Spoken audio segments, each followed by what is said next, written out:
The thick, heavy paper landed square in the middle of the vintage family china plate, covering my slice of sweet potato pie. $25,000. I stared at the bold typed numbers at the bottom of the invoice, then looked up at my father Calvin, who was glaring down at me with his arms crossed over his chest. He slammed his fist on the dining table, rattling the silverware. "You owe me for the roof I put over your head for 18 years, Maya. Back rent. Payable immediately. And if you think you can sit there and ignore me, I have already found a buyer for that fancy Audi of yours. The keys are going to be mine by tomorrow morning." He did not know that handing me that invoice was the biggest financial mistake he would ever make in his entire life. Before I continue this story, let me know where you are watching from in the comments below. Hit like and subscribe if you have ever had a toxic family member try to extort you for money. Trust me, you are going to want to hear exactly how this $25,000 demand destroyed their delusional world. Growing up in our household, Sunday dinners were never about family bonding. They were a stage for my father to assert his dominance, and for my younger sister Destiny to showcase whatever new shiny thing she had acquired. I am 34 years old now, a senior financial risk director at a major corporate firm. But the moment I stepped back into that house, I was treated like a rebellious teenager who owed them her very existence. My mother Brenda sat at the opposite end of the table, quietly cutting her roast beef, refusing to meet my eyes. She had always been his silent accomplice. I picked up the piece of paper. It was an itemized list. It detailed everything from my share of the water bill when I was in high school to grocery expenses from over a decade ago. "You have to be kidding me," I said, my voice low and steady. "I moved out the day I turned 18. You cannot retroactively charge your child rent for their childhood." Calvin sneered, leaning closer. "You think because you wear those stiff suits and work in a glass tower, you are better than us. You owe this family. We gave you the foundation to succeed, and now it is time for you to pay your dues. I need that cash to support real investments, not your corporate slavery." Right on cue, Chad. My 34-year-old brother-in-law slid his chair back and loudly cleared his throat. Chad was a self-proclaimed finance bro, a white guy who loved to use my family as tokens for his diversity pitches whenever he tried to launch a new grift. He pulled out his massive smartphone and started tapping the screen with exaggerated focus. "Actually, Maya, if we factor in the standard market interest rates over the last 16 years, 25,000 is incredibly generous." He flashed a condescending smile, a blindingly white set of veneers he bought using a credit card I was secretly paying off. "If your dad applied standard compounding interest, you would be looking at closer to 40,000. So you should probably just write the check and say thank you." I slowly turned my head to look at him. "And what exactly are these real investments my father mentioned, Chad?" Chad sat up straight, puffing out his chest. "It is a revolutionary crypto real estate startup. We are tokenizing commercial properties in the metaverse. It is going to generate generational wealth for this family. The kind of wealth your little salary could never touch. All I need is the seed capital to secure the server space and launch the initial coin offering. Your dad understands the vision. He is stepping up as my primary angel investor." I almost laughed out loud. Generational wealth.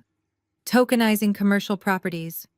It was absolute garbage, and as a financial risk director, I could spot a Ponzi scheme from miles away. But before I could dissect his ridiculous business plan, Destiny chimed in. My 31-year-old sister flipped her flawless weave over her shoulder and glared at me. Her designer dress looked out of place in our dated family dining room. "Look, Maya, stop being so selfish. For once in your life, do something for the family instead of hoarding all your little paychecks. Chad is brilliant. His startup is going to get us into the elite country club circles. We are going to be untouchable. You need to pay Dad the money so Dad can invest it in Chad. It is that simple." I stared at the three of them. My father, the delusional dictator. Chad, the arrogant grifter. Destiny, the golden child who believed she was meant for high society. They had cornered me in the place I was supposed to feel safe, The air in the room felt thick and suffocating. Calvin tapped his finger aggressively against the table, pointing at the invoice. "You have until Friday, Maya. If the money is not in my account, I am taking the Audi to the dealership. I have the title ready. You park it in my driveway, you play by my rules." It was a bluff, of course. He did not have the title. He did not own my car. But the sheer audacity of his threat, the raw entitlement dripping from his words, flipped a switch inside my brain. I did not feel angry. I felt an icy, chilling sense of clarity. For years, I had been their secret safety net. I paid the property taxes they did not know about. I guaranteed the credit lines they abused. I was the silent engine keeping their miserable fake empire afloat. And here they were, demanding $25,000 to fund his massive scam. I smiled. My mother Brenda finally looked up from her plate. She reached into her leather handbag resting on the empty chair beside her. She pulled out a crisp white envelope and carefully extracted a legally binding promissory note. She slid the document across the polished mahogany table, along with a heavy silver pen. The metal scraped against the wood, making a sharp grating sound that echoed in the quiet dining room. "Just sign the paper, Maya," she said in that soft, condescending tone she reserved exclusively for me. "Why do you always have to make things so difficult? Your father is simply asking for what is fair. You lived under this roof. You ate our food. Now your brother-in-law needs a little help and you are throwing a childish tantrum. Be more like your sister. Look at Destiny. She is building a legacy with Chad. She understands family loyalty." I stared at the silver pen resting on top of the promissory note. The hypocrisy was so thick I could practically choke on it. Be more like Destiny. My mother was praising the same Destiny who had a lavish $50,000 wedding just 2 years ago.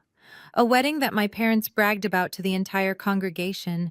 A wedding they claimed they paid for with their hard-earned savings. What they never told anyone, and what Chad certainly did not know, was that they had come to me crying a month before the ceremony. My father had gambled away the wedding fund on a bad stock tip. I was the one who quietly wired $50,000 to the venue, the florist, and the caterer, just to save my mother from social embarrassment. I paid for the imported silk dress my sister was wearing in her framed wedding photo, hanging on the wall right behind her. I bought the loyalty they were now accusing me of lacking, and now they wanted $25,000 more to fund a fake cryptocurrency scam. They thought I was a bottomless well they could draw from whenever their egos demanded it. Chad leaned across the table and tapped his knuckles against the wood.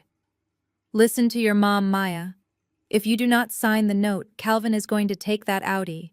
You know how much you love that car. You do not want to be taking the public bus to your fancy corporate job, do you? Think about your image. You sign the paper, you keep the car, and everybody wins. Plus, when my startup goes public, I will cut you a nice little dividend check as a thank you. We are doing you a favor." My father crossed his arms tighter, his face turning a dark shade of red. "I am not playing games with you, girl. You have 5 seconds to pick up that pen and sign your name on the dotted line. If you do not, the car is mine. 1, 2. He started counting out loud like I was a disobedient toddler. 3. Destiny rolled her eyes and took a sip of her white wine, looking incredibly bored by my hesitation. 4. I did not pick up the pen. I did not cry. I did not scream about the $50,000 wedding or the property taxes I had been secretly paying to keep a roof over their heads.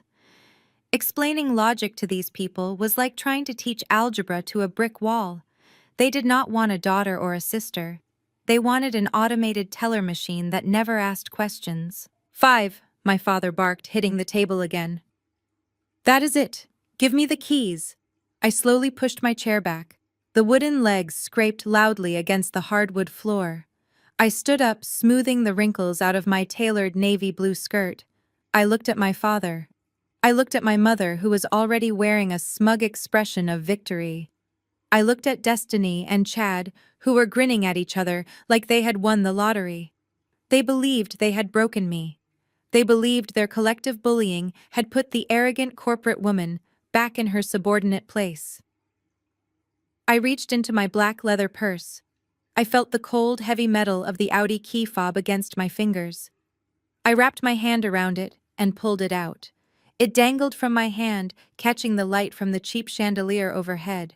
My father held his hand out palm up, expecting me to place the keys obediently into his grasp. He had a triumphant smirk on his face. Instead of handing them over, I extended my arm toward the center of the table, right above my father's tall crystal glass of ice water. I opened my fingers. The heavy key fob dropped like a stone.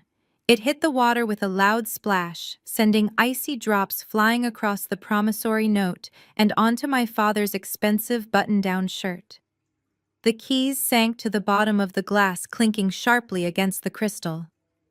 Calvin gasped, jumping back in his chair as the cold water hit his chest. Chad dropped his phone on the table in shock. Destiny let out a high-pitched shriek as a few drops of water splashed onto her designer dress. Brenda sat there with her mouth hanging open, staring at the glass, as if I had just dropped a live grenade into it. I did not say a single word. I did not have to. My silence was louder than any screaming match we had ever had. I turned around on my heels and walked deliberately toward the front door. I could hear them scrambling behind me, muttering in confusion, but no one followed me. They were too stunned by the sheer disrespect of my silent exit. I reached the heavy oak front door, turned the brass knob, and stepped out into the cool evening air, pulling the door shut behind me. I walked down the cracked concrete driveway of my childhood home, taking deep breaths of the crisp night air. I did not look back. I knew my father was probably still staring at his ruined shirt and the car keys submerged in his water glass. 2 blocks away, parked quietly under a flickering street lamp, sat my actual vehicle. It was not the 4-year-old corporate-leased Audi they were so desperately trying to steal from me. It was a brand-new matte black luxury sport utility vehicle. I bought it in cash 6 months ago, but I never drove it to our Sunday dinners. Showing any sign of true wealth around my family was like bleeding in shark-infested waters. They would have immediately demanded I sell it to fund Chad's ridiculous business ventures or my mother's endless home renovation projects. I unlocked the heavy doors and climbed into the plush leather interior.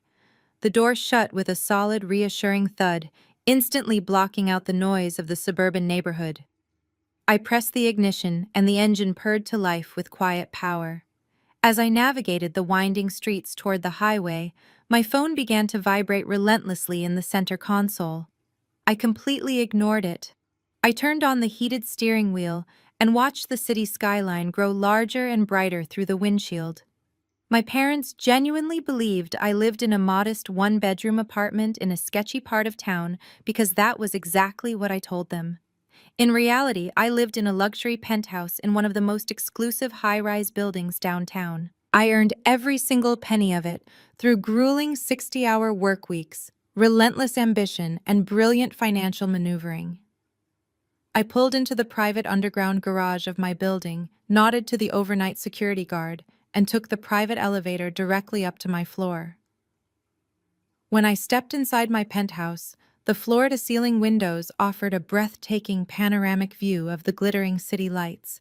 It was a stark, beautiful contrast to the suffocating colonial house I had just escaped. I tossed my purse onto the expansive marble kitchen island, poured myself a tall glass of sparkling water, and finally picked up my phone. The screen was absolutely flooded with notifications. There were 4 missed calls from my mother and 14 text messages from Destiny. I opened the message thread. Destiny had sent a long string of laughing emojis. "Thanks for the Audi, loser," she wrote. "Chad is going to take it to get detailed tomorrow morning. It will look great parked outside his new office space. Dad says you are permanently uninvited from Thanksgiving, by the way. Have fun being alone in your tiny apartment while we celebrate real family success. Do not bother coming back until you have the 25 grand. I read the hateful words twice. A genuine slow smile spread across my face. They really thought they had won. They thought taking the Audi was the ultimate prize. They had no idea that the car belonged to my firm and was registered under a strict corporate lease that my father had absolutely no legal authority to transfer or sell. But the car was just a temporary distraction. The real power I held over them was entirely invisible to their greedy eyes. I walked over to my home office and sat down at my sleek glass desk. I woke up my laptop and opened my highly secure corporate banking portal.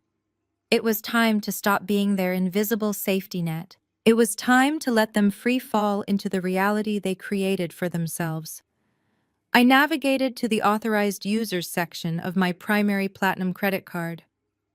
This was the exact card Chad had been using for the past year to buy his designer suits and host expensive business lunches to impress his fake investors.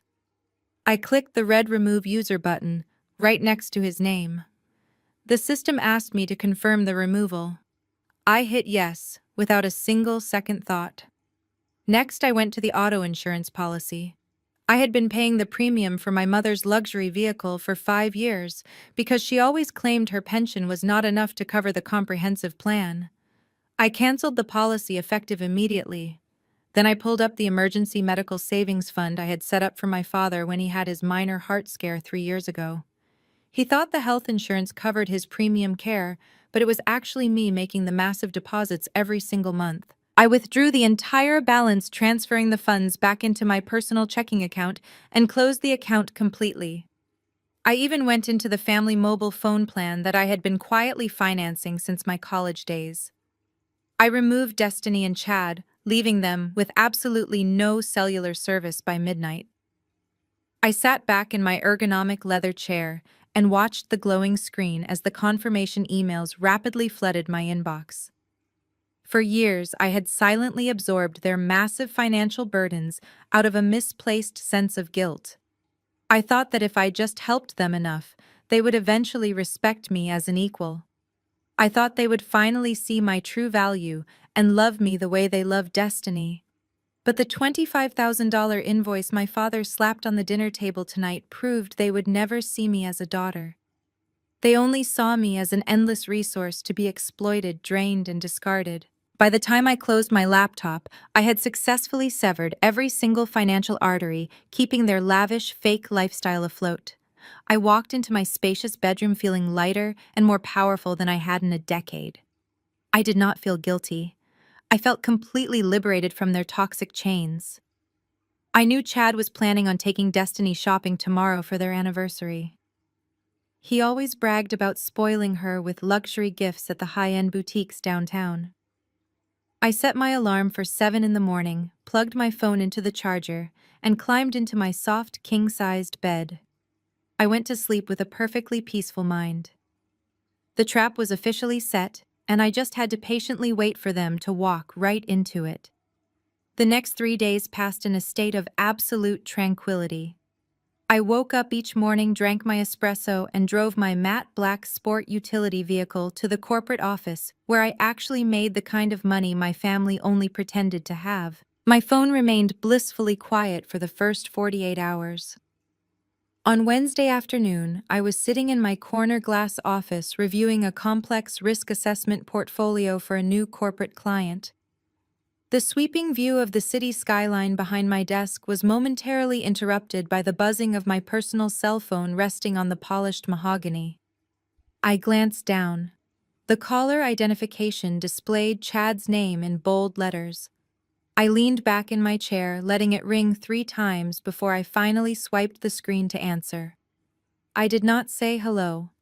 I just pressed the phone to my ear and waited. Maya, what the hell is going on with the platinum card? I could hear the faint sound of classical piano music and the hushed murmurs of salespeople in the background. I took a slow sip of my sparkling water. What do you mean, Chad? The card declined, Maya. He was practically hissing into the receiver, trying to keep his voice low so the boutique staff would not hear his humiliation. I am standing here at the jewelry counter with Destiny. We are looking at a $15,000 Rolex for her anniversary gift, and the manager is looking at me like I am some kind of street beggar. You need to call your dad right now and tell him to fix this. Call the bank. Do whatever you have to do, but get this card unlocked immediately. I smiled, staring out the window at the bustling city below. My father. Why would I call my father about your credit card, Chad? Because it is his account, Maya. He told me he set it up for the family to use for business expenses and lifestyle maintenance. He said you just managed the paperwork because you work in finance. So call the bank and fix the paperwork. Tell them there has been a mistake. I let out a soft, genuine laugh. Chad, there is no mistake. And more importantly, there is no paperwork for my father to fix. That platinum card does not belong to Calvin. It never belonged to Calvin. It is my personal account, my credit history, my money. I authorized you as a secondary user a year ago because my mother begged me to help you keep up appearances while you got your imaginary business off the ground.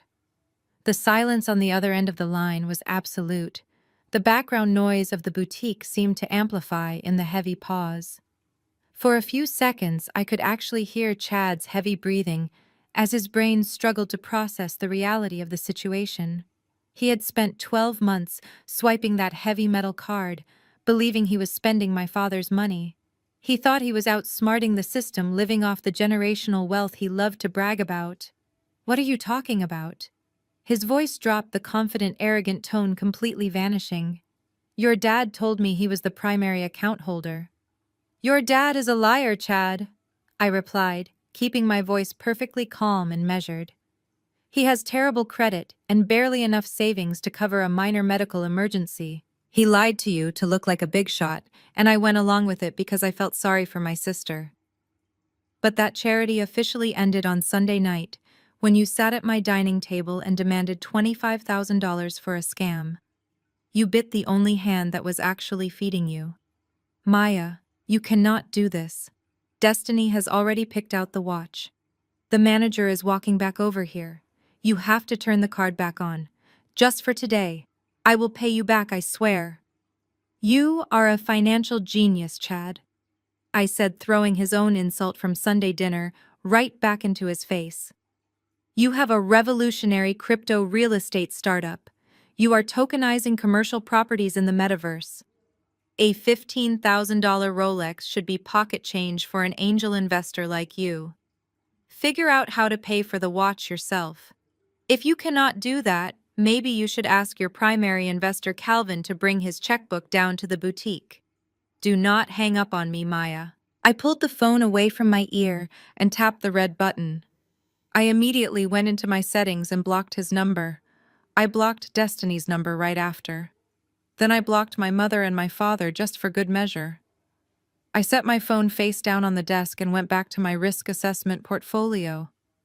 Later that evening, I received a highly entertaining email from a former colleague who happened to be shopping at the boutique at the exact same time.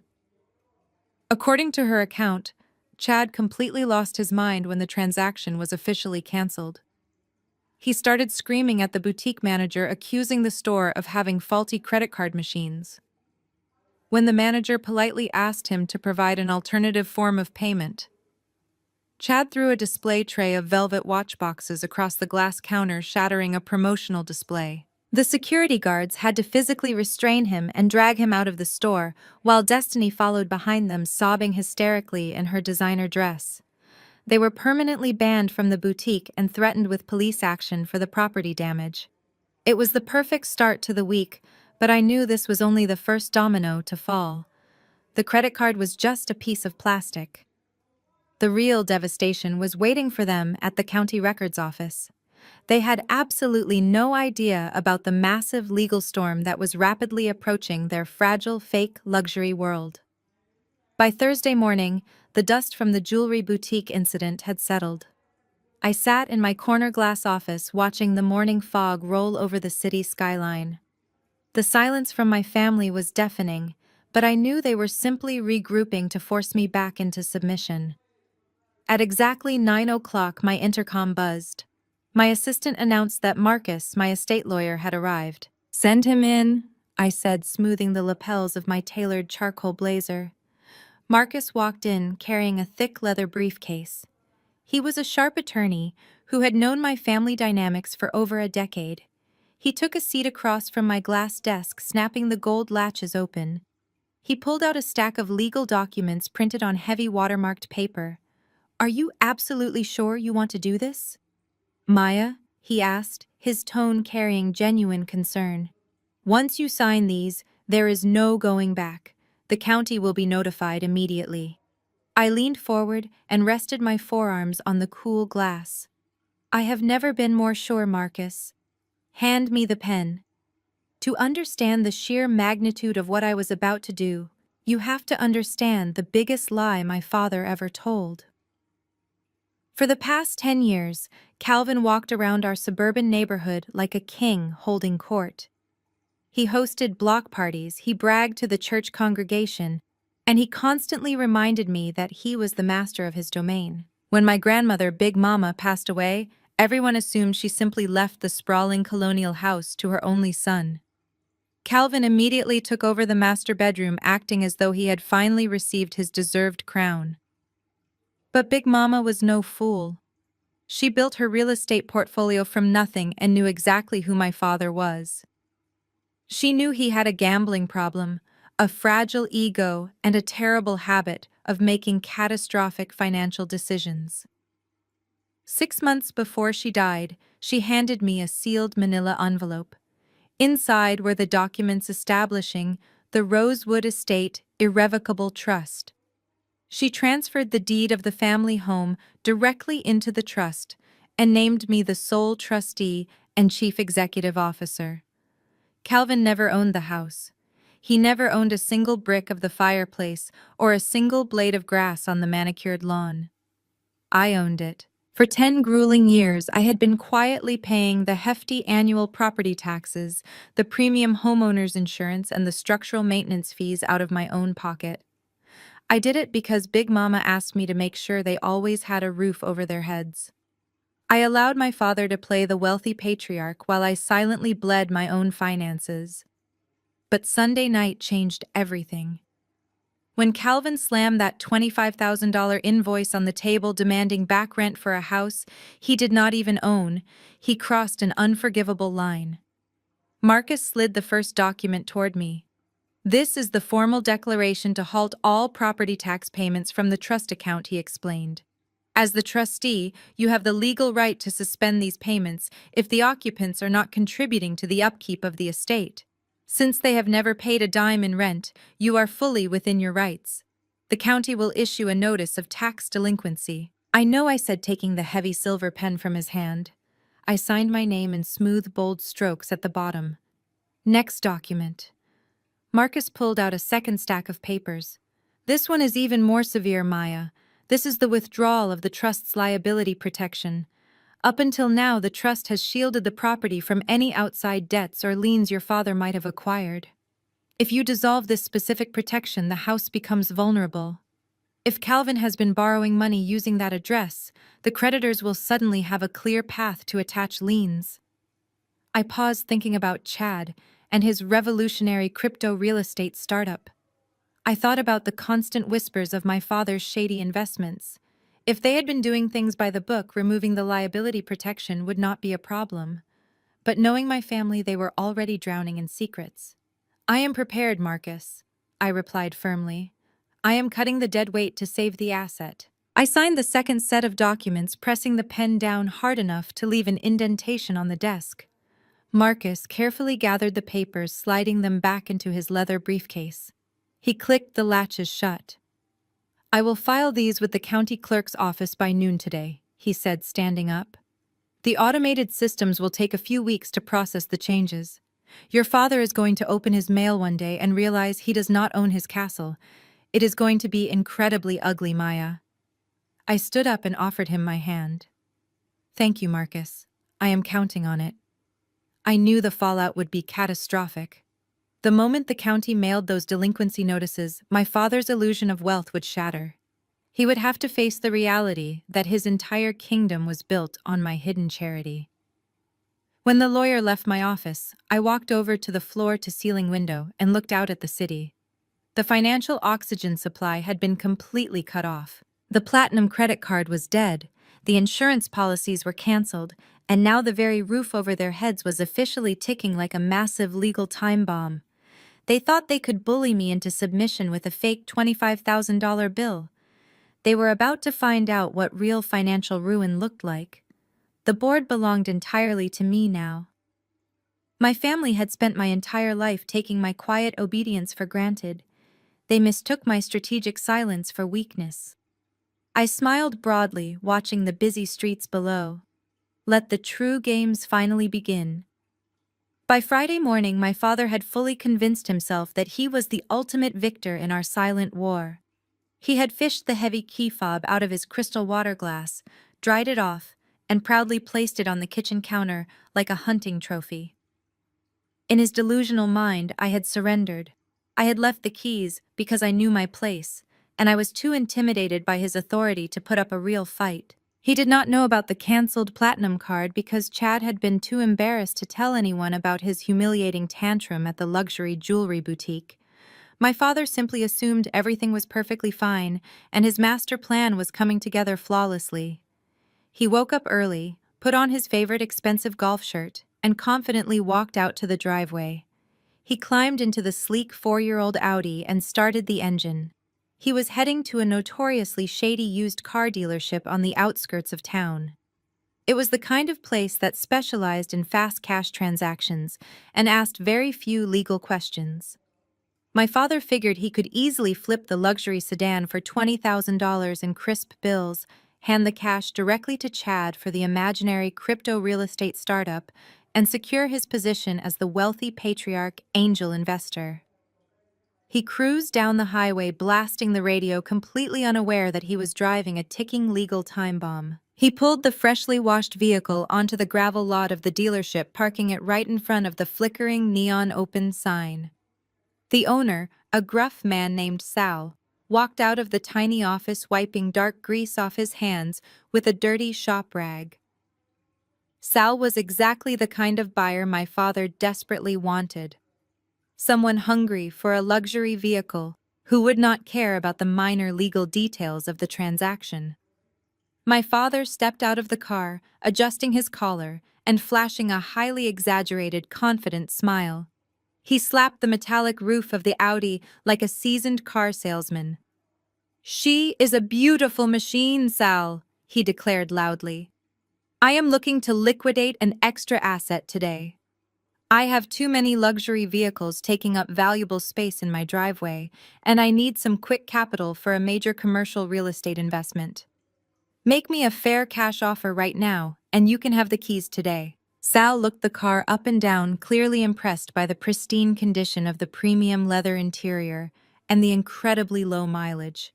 He nodded slowly while stroking his chin.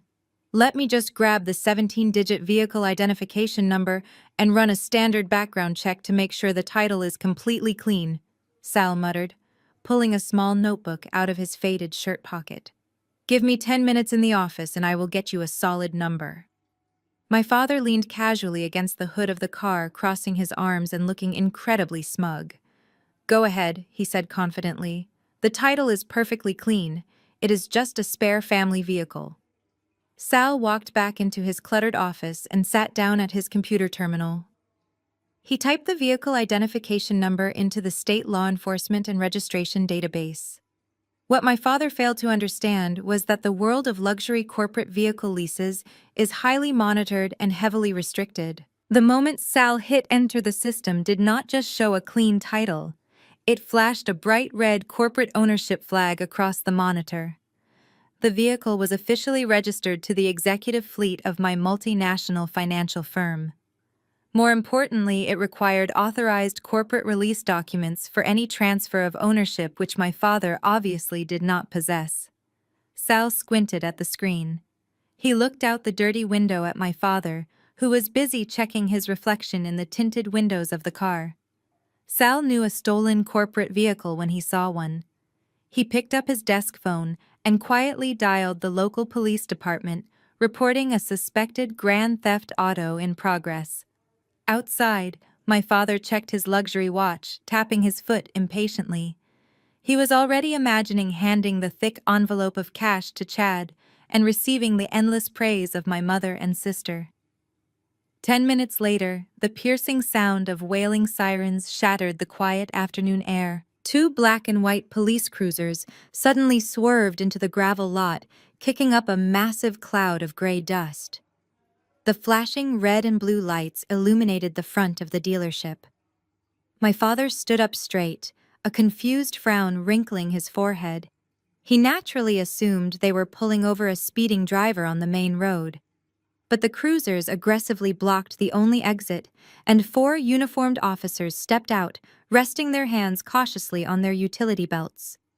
They walked purposefully straight toward my father. "Calvin, step away from the vehicle and keep your hands where we can clearly see them," the lead officer commanded, his voice echoing loudly across the lot. My father let out an arrogant chuckle, holding his hands up in a half-hearted gesture of surrender. "Officers, there must be some kind of ridiculous misunderstanding," he said, using his deep, booming church deacon voice. "I am just here to sell my personal car." The officer did not smile. "Sir, that vehicle is registered to a corporate financial firm, and the dealership flagged an unauthorized attempt to sell corporate property. Turn around immediately and place your hands behind your back." The color instantly drained from my father's face. His confident posture completely crumbled. "Wait, no, you do not understand," he stammered, taking a nervous step backward. "It is my daughter's car. She gave me the keys. I am Calvin. I am a highly respected member of this community." The officers were not remotely interested in his desperate excuses. 2 of them stepped forward, grabbed his arms, and forcefully spun him around, pressing his chest hard against the hood of the Audi. The cold steel handcuffs clicked sharply around his wrists, securing his arms tightly behind his back. He gasped in profound shock and humiliation. As my father was being thoroughly patted down and publicly humiliated against the hood of the car, a silver minivan slowly drove past the dealership. The driver tapped the brakes, and the passenger window rolled down. It was Deacon Wallace and his wife, 2 of the most prominent and talkative gossips in our entire church congregation. They stared in absolute horror as they watched Calvin, the man who constantly bragged about his immense wealth and perfect family, being treated exactly like a common car thief in a dirty gravel parking lot. My father turned his head and locked eyes directly with Deacon Wallace. The look of pure terror and profound embarrassment on my father's face was absolutely priceless. He desperately tried to hide his handcuffed wrists, but it was completely useless. The officers loudly read him his Miranda rights before forcefully ducking his head and shoving him into the cramped back seat of the police cruiser. The heavy door slammed shut, trapping him inside the metal cage. Sal walked out of his office holding the Audi keys and handed them directly to the police. My father sat in the back of the cruiser, sweating through his favorite golf shirt, his massive ego entirely destroyed. He had tried to steal $25,000 from me, and instead he bought himself a humiliating public arrest. He thought today was the absolute worst day of his life, but the real devastation had not even begun. I was sitting at my desk reviewing a quarterly risk projection when my office line rang. Not my personal cell phone, which I had strictly locked down, but my direct corporate extension. Very few people had that number. I picked up the heavy receiver, pressing it to my ear. "Maya, your father is in jail." My mother's voice was a shrill, panicked shriek that forced me to hold the phone a few inches away from my head.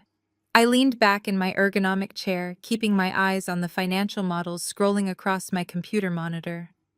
"How did you get this number, Brenda?" I asked, my voice perfectly level. She let out a dramatic sob, completely ignoring my question. "You need to come down to the county precinct right now and fix this. The police called me from the station. They have Calvin in a holding cell like some kind of common criminal. They are saying he tried to steal your car, Maya. You need to call them immediately and tell them it was all a big misunderstanding. Tell them you gave him permission to sell the vehicle. Get down here and drop the charges before they process his fingerprints." I took a slow, steady breath. I am not coming down there, and I am certainly not dropping any charges. Brenda gasped, as if I had just physically slapped her through the phone. "Are you out of your mind, Maya? This is your father. He is a respected deacon at the church. What will the congregation say when they find out he was arrested? This is going to ruin our reputation in the community." You are throwing a childish tantrum over a piece of metal and you are destroying this family in the process. He just wanted to help Chad launch his business. Why are you being so incredibly selfish? The sheer audacity of her words was astounding but entirely predictable. She had spent my entire life shielding my father from the consequences of his own disastrous actions. I swiveled my chair around to face the floor-to-ceiling windows overlooking the city.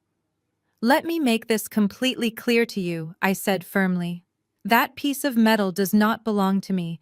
It belongs to a multinational financial corporation. Calvin did not just try to take his daughter's car, he attempted to illegally liquidate a highly tracked corporate asset. That is grand theft auto. It is a major felony.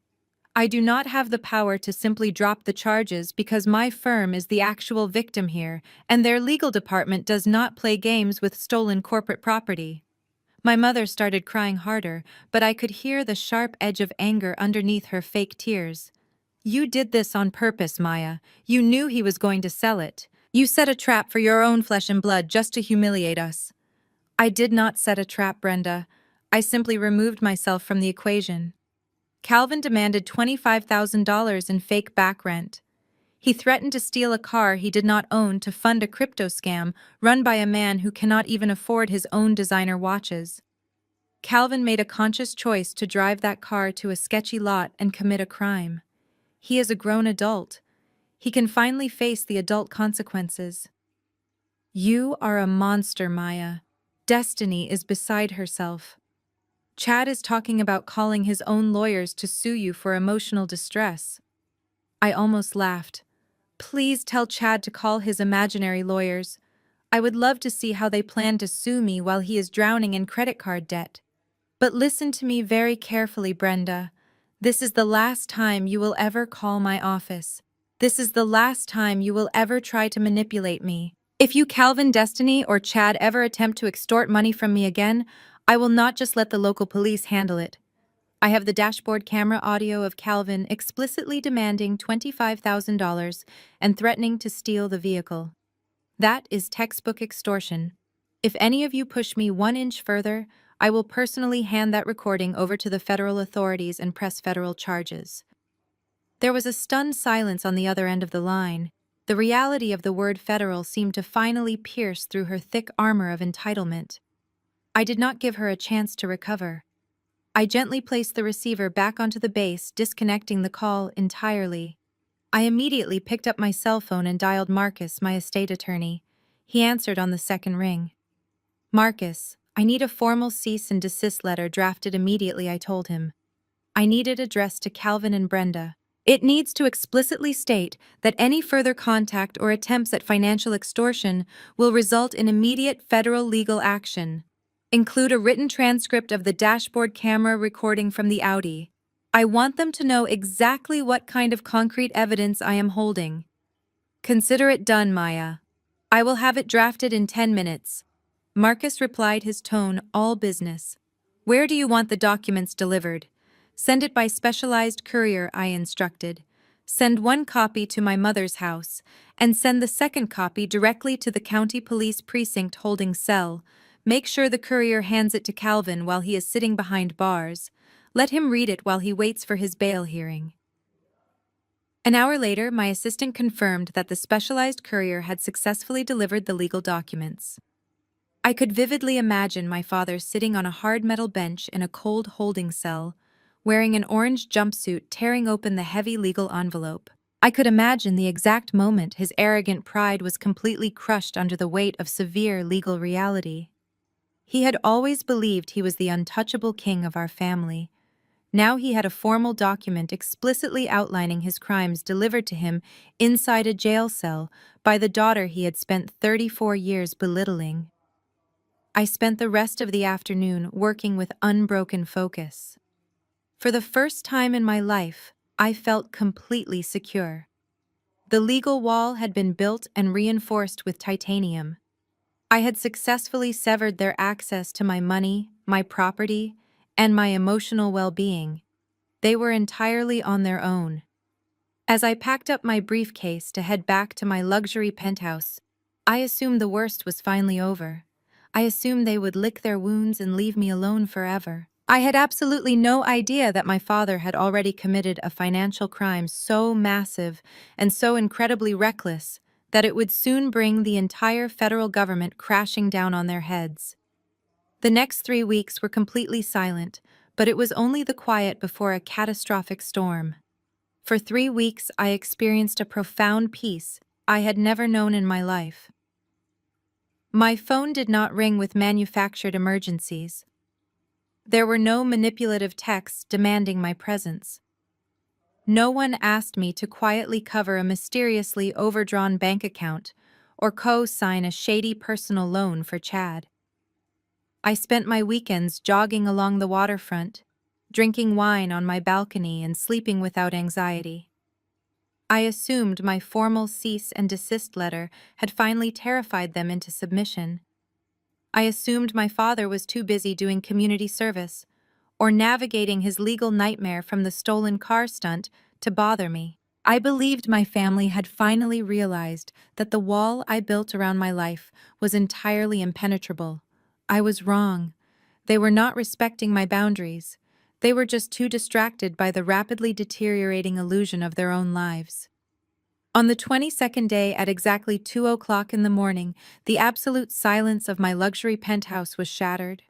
I was deep in a restful sleep when the sharp vibration of my cell phone violently rattled against my nightstand. I groaned, shifting under the heavy silk comforter, and squinted at the glowing digital clock.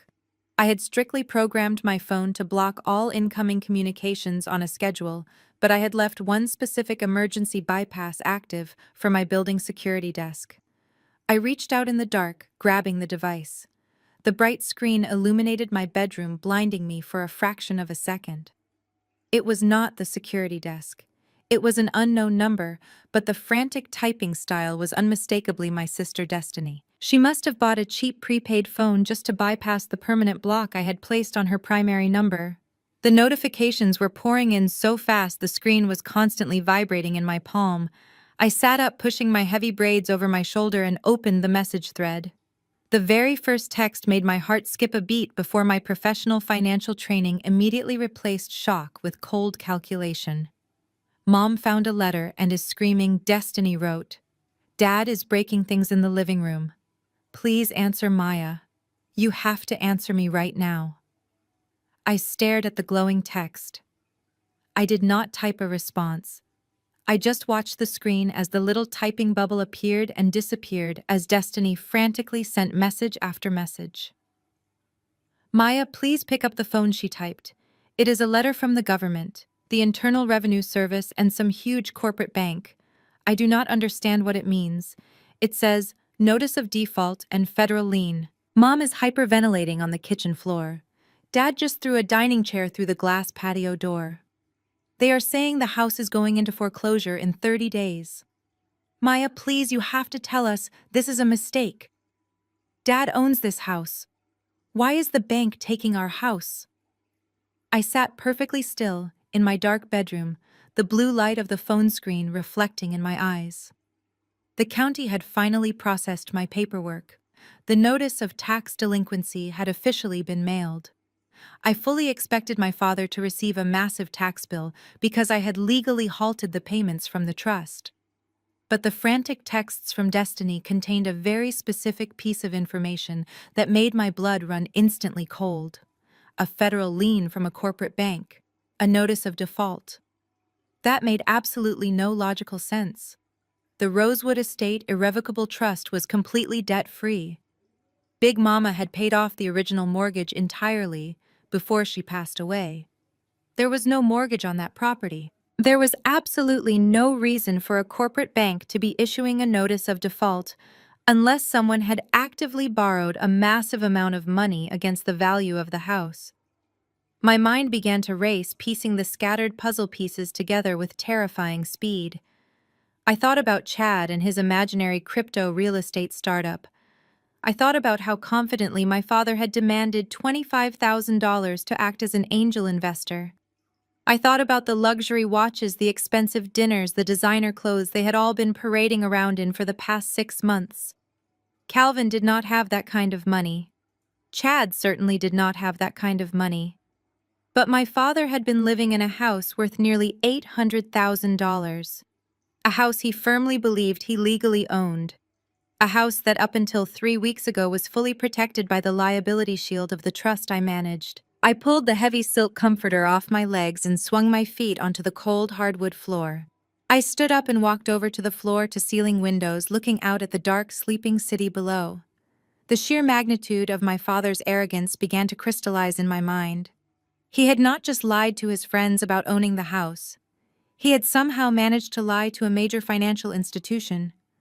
But to take out a mortgage or a line of credit against a property held in a trust, he would need the explicit legal authorization and the verified signature of the sole trustee.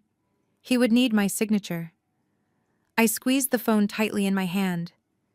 He did not just try to steal a leased corporate vehicle. My father had committed massive federal mortgage fraud. And because I had legally stripped the liability protection from the trust 3 weeks ago, the bank was now legally permitted to aggressively seize the asset. I did not text Destiny back. I walked straight to my home office, turned on the harsh overhead lights, and booted up my computer. I needed to see exactly how much money my father had stolen in my name. I opened a secure browser, taking a deep breath before diving straight into the digital banking records. I opened a secure browser, taking a deep breath before diving straight into the digital banking records. The bright white light of the monitor illuminated my face as I bypassed the standard login portals and accessed the restricted institutional databases my firm utilized for deep-level financial auditing. As the chief executive officer of the Rosewood Estate Irrevocable Trust, I had absolute clearance to view every single transaction associated with the property address. I typed in the zip code and the primary account identifier. The system took a few seconds to load cross-referencing state property records and federal tax databases. When the master ledger finally populated on my screen, the sheer magnitude of the financial disaster was staring right back at me. There, nestled quietly beneath the history of my pristine property tax payments, was a massive, glaring anomaly. A home equity line of credit had been successfully originated exactly 4 months ago.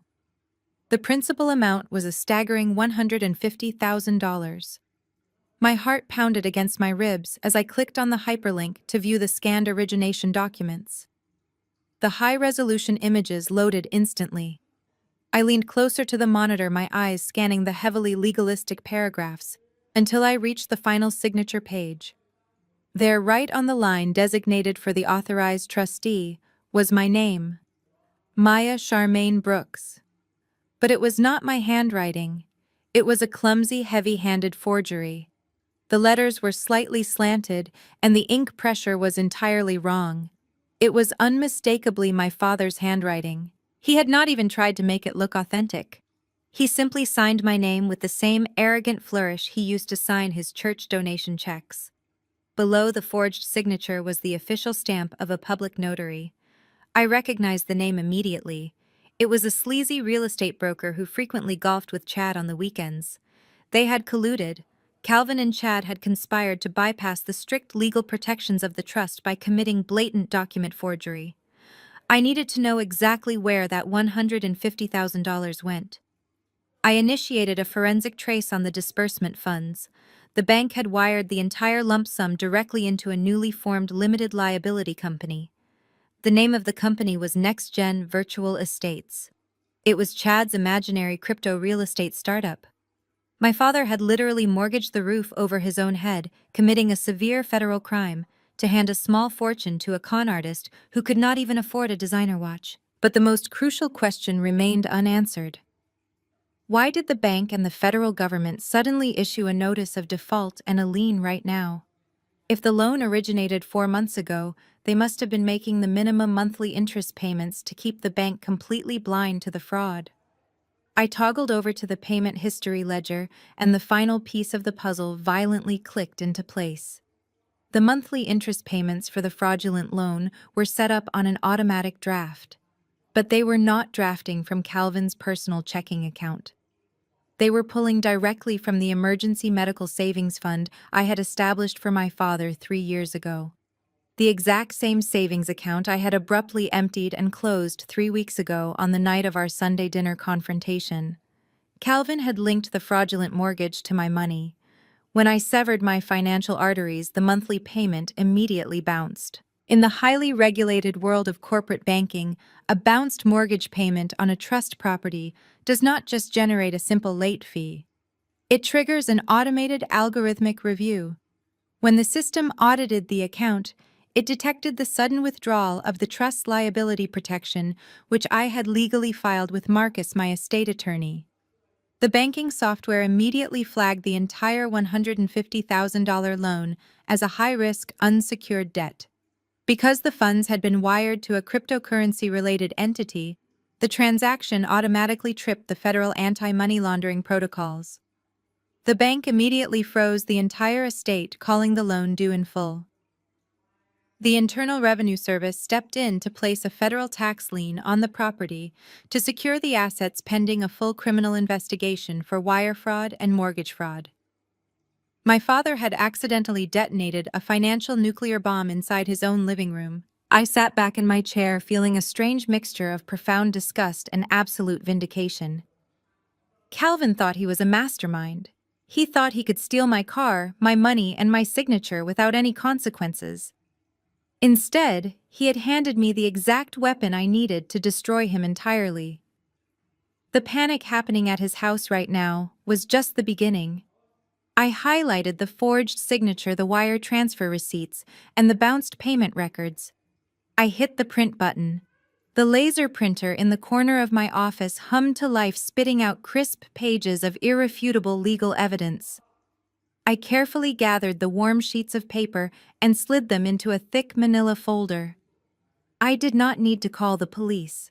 The federal government was already coming for them. I checked the digital clock on my wall. It was 5 in the morning. I walked into my bathroom, took a long hot shower, and put on my most intimidating tailored charcoal suit. I knew exactly what they were going to do next. They would not apologize. They would blame me. They would march directly down to my corporate office to demand I fix the massive disaster they had created. I grabbed the manila folder and my car keys. I was going to be waiting for them. I stepped out of my front door, feeling an incredible surge of quiet power.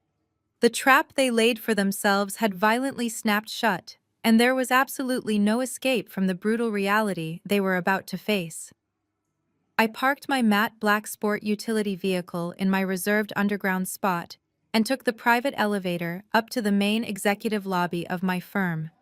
It was barely 8 in the morning, but the expansive marble floor was already buzzing with high-level executives, corporate attorneys, and wealthy clients grabbing their morning espresso. I walked through the sliding glass doors, the thick manila folder tucked securely under my left arm. I was wearing my most intimidating tailored charcoal suit and a pair of sharp stiletto heels that clicked loudly against the polished stone floor. I expected my family to try something desperate, but I underestimated their sheer lack of dignity. Just as I approached the biometric security gates, a sudden loud commotion erupted near the front reception desk. I turned my head and saw them.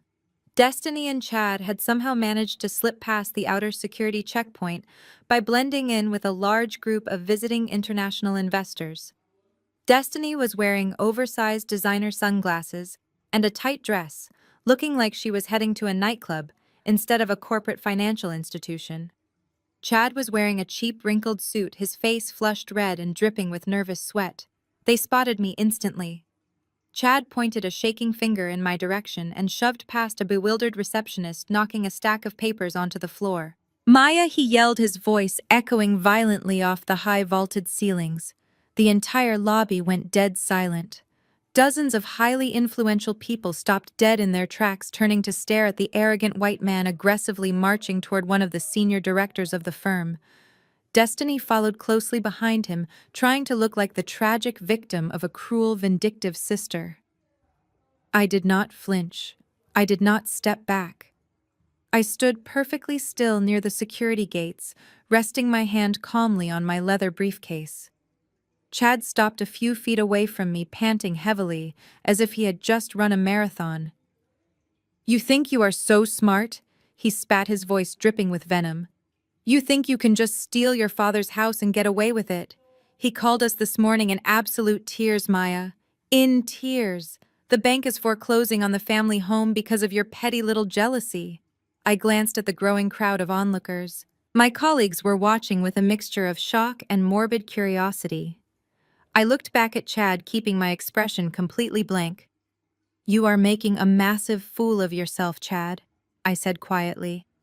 I suggest you turn around and walk out of this building before I have you physically removed by the authorities. Chad let out a loud barking laugh, throwing his arms wide open to address the entire lobby. Oh, you want to have me removed? He shouted, playing heavily into his delusional white savior complex. You want to silence me because I am exposing the truth. Listen to me, everyone. This woman right here is actively trying to ruin her own family. She is intentionally destroying a black family generational wealth just to stroke her own massive corporate ego. She hijacked her grandmother's trust fund, and now she is hoarding the money while her elderly parents are about to be thrown out onto the street. Destiny dramatically pulled her sunglasses down, wiping away a single fake tear. It is true, she sniffled loudly, making sure the nearby executives could hear her clearly. She cut off our credit cards. She tried to have our father arrested over a complete misunderstanding with a car, and now she is letting the bank take the house I grew up in. She is a complete monster. She does not care about family at all. She only cares about money. The sheer manipulative theater of it all was almost impressive. Chad actually thought his public performance would embarrass me into submission. He thought the immense social pressure of my wealthy peers would force me to open my checkbook and fund his crypto scam just to make a public scene disappear. He leaned in closer to me, lowering his voice to a threatening, aggressive whisper. You are going to sign a document right now, releasing the trust funds to Calvin, he demanded. You are going to clear the federal lien, and you are going to wire the $150,000 directly into my company account today. If you do not do exactly what I say, I will stand in this lobby every single day and tell your clients exactly what kind of heartless thief you really are. I slowly looked him up and down, taking in his wrinkled suit and his desperate bloodshot eyes. He was not a savior. He was a drowning rat clinging to a sinking ship. I reached over to the security podium next to the biometric gates and picked up the heavy black telephone receiver. I pressed the direct line to the head of building security. Yes, this is Maya Brooks, I said calmly into the receiver, my voice echoing clearly in the silent, breathless lobby. I have 2 unauthorized trespassers at the front gates. I need a full security team dispatched immediately to the main floor. I paused, making direct, piercing eye contact with Chad. However, please instruct the guards to wait exactly 2 minutes before making any physical contact. I have a brief piece of corporate business to conclude first. Thank you very much. I placed the receiver gracefully back on the heavy cradle. Chad smirked confidently, crossing his arms over his chest. You think 2 minutes is going to scare me, Maya? You cannot hide from the truth. The bank wants their money. Your father wants his house back. And I want the capital you owe this family. I did not owe them a single dime. They owed the federal government more money than they could ever hope to earn in a lifetime. I unlatched the gold clasp of my leather briefcase. I reached inside and pulled out the thick manila folder I had printed just 2 hours earlier. The folder contained the exact forensic financial evidence that would completely obliterate Chad's entire fake reality. He thought he was publicly humiliating me. He had absolutely no idea that he had just built the perfect stage for his own financial execution.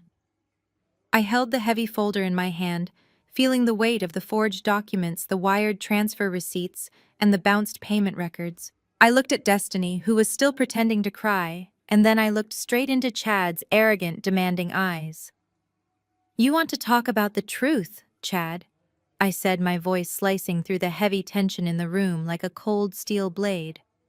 Let us talk about where that $150,000 actually went.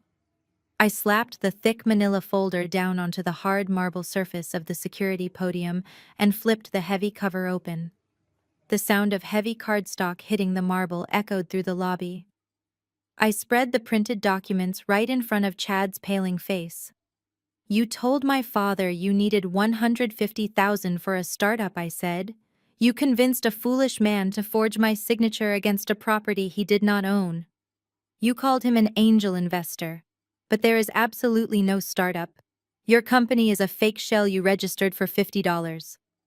Chad swallowed hard, his eyes darting from the papers to the crowd. Shut up! He hissed, stepping forward to snatch the documents. Those are private records and you have no right to look at them. I calmly slid the papers out of his reach. When you wire federal funds using my forged signature, your privacy ceases to exist, I replied. Let us take a look at your brilliant investments. I picked up the top bank statement. Within 48 hours of receiving the wire transfer, you moved $75,000 into 3 offshore sports betting accounts.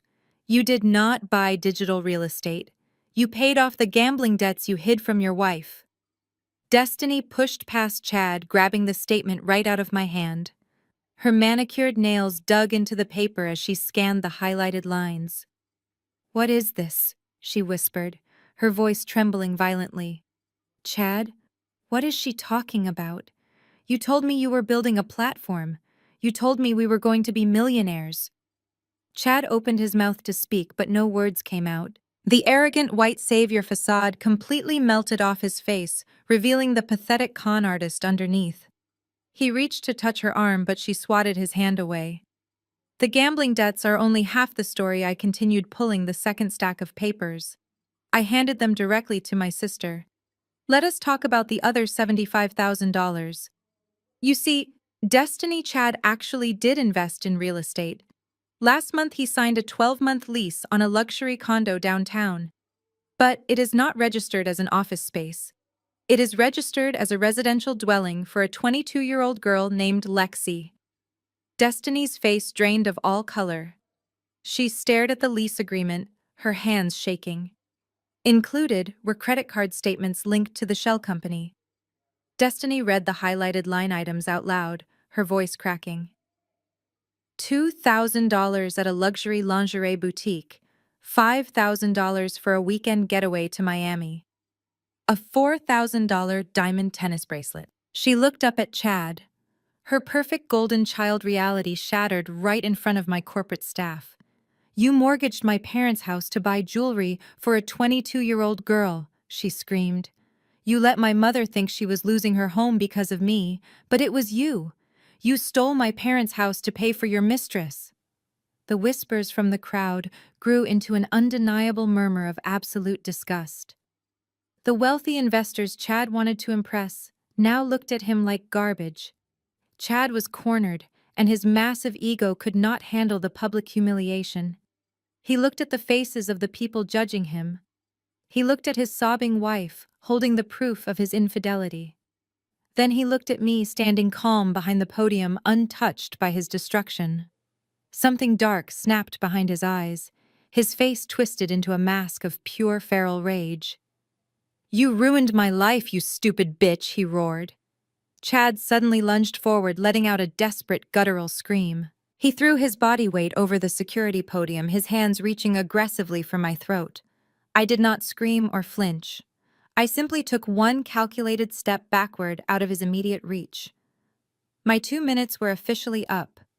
Before Chad's hands could brush my tailored suit, 3 massive security guards descended upon him. They grabbed his arms violently, yanking him backward off the podium. Chad thrashed and kicked, screaming profanities, but the guards swept his legs out from under him. He hit the hard marble floor with a sickening thud, the breath completely knocked out of his lungs. A heavy boot pressed his back, pinning him down, while another guard twisted his arms, pulling out heavy zip ties. Destiny dropped the papers, covering her mouth in horror as her husband was subdued.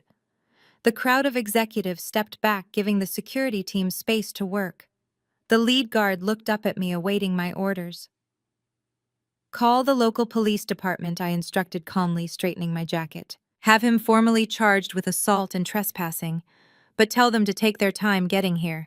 I want him to sit on this floor and think about his investments. I stood over Chad, who was pressing his sweating face against the cold floor, groaning in pain. You thought you could come here and shame me into paying your debts, I said. You thought my family was just a resource for you to drain. But you made a fatal miscalculation, Chad. I am not my father, and I do not play foolish games. I already forwarded that entire dossier to the Federal Bureau of Investigation last night. They know about the forged signatures and the wire fraud. The local police are just here to hold you until the federal agents arrive to take you into permanent custody. I turned my attention to Destiny, who was standing frozen in shock, tears streaming down her ruined makeup. She looked incredibly small and pathetic, stripped of her arrogant entitlement. You wanted generational wealth, Destiny, I said quietly. Well, you finally got it. You can take those papers back to Calvin and Brenda. You can explain to them exactly why they are losing their home today. I turned my back on them without any pity and walked calmly toward the private elevators, leaving my sister sobbing over the ruins of her completely fake life. I stepped into the elevator and pressed the button for the executive suite. The heavy doors slid shut, blocking out the lobby. I felt an overwhelming sense of finality. I truly believed that exposing Chad's infidelity and severe financial crimes to Destiny would be the final nail in the coffin. I assumed that after being tackled and dragged out in handcuffs, Chad would finally accept defeat. I expected my family to return to their house, pack their belongings, and prepare for the federal authorities. But I had severely underestimated their collective delusion. Narcissists do not surrender. They simply double down. Chad was held in the county jail for a few hours before Calvin miraculously managed to post his bail. I later discovered my father had desperately borrowed the bail money from 3 different deacons at our church, spinning a lie about Chad being racially profiled and unlawfully targeted by a jealous corporate rival. Instead of hiring criminal defense attorneys or preparing for the massive federal indictment that was quietly looming over their heads, Calvin and Chad decided to execute the most unhinged financial maneuver I had ever witnessed. They decided to throw a massive, extravagant charity gala. The logic behind this spectacular display of arrogance was both terrifying and pathetic. Chad convinced my father that the only way to save the house and stop the bank foreclosure was to immediately secure new angel investments to cover the stolen $150,000. Chad believed that if he could just get his wealthy white country club network into one room, he could easily charm them into writing massive checks for his fake crypto real estate startup. To attract that specific demographic of old money, they needed to project an image of absolute extreme wealth. They rented the grand ballroom at the most expensive historic hotel in downtown. They hired a premium catering company, ordered towering floral centerpieces, and contracted a live jazz quartet. They funded this entire delusional event using a web of high-interest payday loans and maxed-out credit cards belonging to my mother. They were literally building a house of cards on top of a sinking ship. I found out about this ridiculous gala exactly 4 days before it was scheduled to take place. I was sitting at my glass desk reviewing international market fluctuations when a new email popped into my direct inbox. The sender address belonged to my father. I almost deleted it immediately, but my professional curiosity forced me to open the message. The subject line was written in aggressive capital letters. It read simply, "Family duty and your professional reputation." I clicked on the email and began to read the block of poorly formatted text. Maya, the email began. We are hosting the inaugural Investor Gala for Next Gen Virtual Estates this Saturday evening at the Grand Windsor Hotel. We have over 100 high net worth individuals attending. As the Senior Financial Risk Director of a major firm, your professional endorsement is absolutely crucial to the success of this capital-raising event. You will attend the gala. You will wear appropriate evening attire. You will step onto the stage at 8 o'clock sharp, and you will give a 5-minute speech personally guaranteeing the financial viability of Chad's company to the audience. I stared at the screen, letting out a soft laugh of pure disbelief. He was ordering me to publicly commit financial fraud to save his ego. But the email was not finished. It immediately transitioned from an arrogant demand into a vicious, calculated threat. If you refuse to attend and support your family, I will be forced to share certain documents with the church board and your corporate compliance office. Attached to this email are accounting ledgers proving that you deliberately embezzled money from your grandmother's trust fund to fund your own lavish lifestyle. I have signed affidavits from family members confirming your theft. You will lose your corporate job, your license, and your reputation in the community. You have 24 hours to confirm your attendance. Do not test me, Maya. I clicked on the single attachment at the bottom of the email. It was a poorly photoshopped spreadsheet. Calvin had actually taken the time to doctor fake bank statements, moving numbers around to make it look like I had been stealing from Big Mama for the past decade. The documents were so poorly forged that any entry-level bank teller would laugh at them. But to the elderly members of our church congregation or a gossiping neighborhood committee, they might look just convincing enough to cause a humiliating social scandal. Calvin was using the very last weapon he thought he possessed. He was trying to hold my hard-earned professional reputation hostage. He wanted me to be his corporate puppet. He needed my black female excellence to validate Chad's white corporate mediocrity.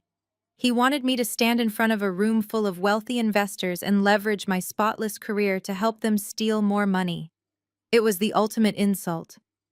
After a lifetime of treating me like I was completely worthless, my father was now trying to use my undeniable worth to save himself from federal prison. I did not feel a single ounce of fear or anxiety. Looking at that threatening email, I felt a sudden, overwhelming sense of predatory anticipation. Calvin had just handed me a golden invitation to his own execution. He had conveniently gathered all of his enablers, all of Chad's fake investors, and our entire family into one beautiful, expensive room. He wanted a public spectacle. He wanted me to take the stage and speak into a microphone. I closed the doctored spreadsheet and hit the reply button on the email. I typed a single simple sentence. I will be there, and I will give a presentation they will never forget. I hit send. The trap was set, and I was going to burn their entire fake empire to the ground. I handed the keys to the valet standing under the massive crystal chandelier of the Grand Windsor Hotel. I wore a custom-tailored emerald green silk dress that draped perfectly over my frame, projecting an aura of quiet, absolute luxury. A single diamond pendant rested on my collarbone next to a vintage gold timepiece. I looked exactly like the senior financial risk director they desperately needed me to be. I walked into the grand ballroom, and the sheer audacity of the event nearly made me laugh. My father and Chad had spared absolutely no expense in their attempt to secure stolen funds. The room was dripping in fake opulence. Waiters in crisp white tuxedos carried silver trays loaded with expensive champagne flutes.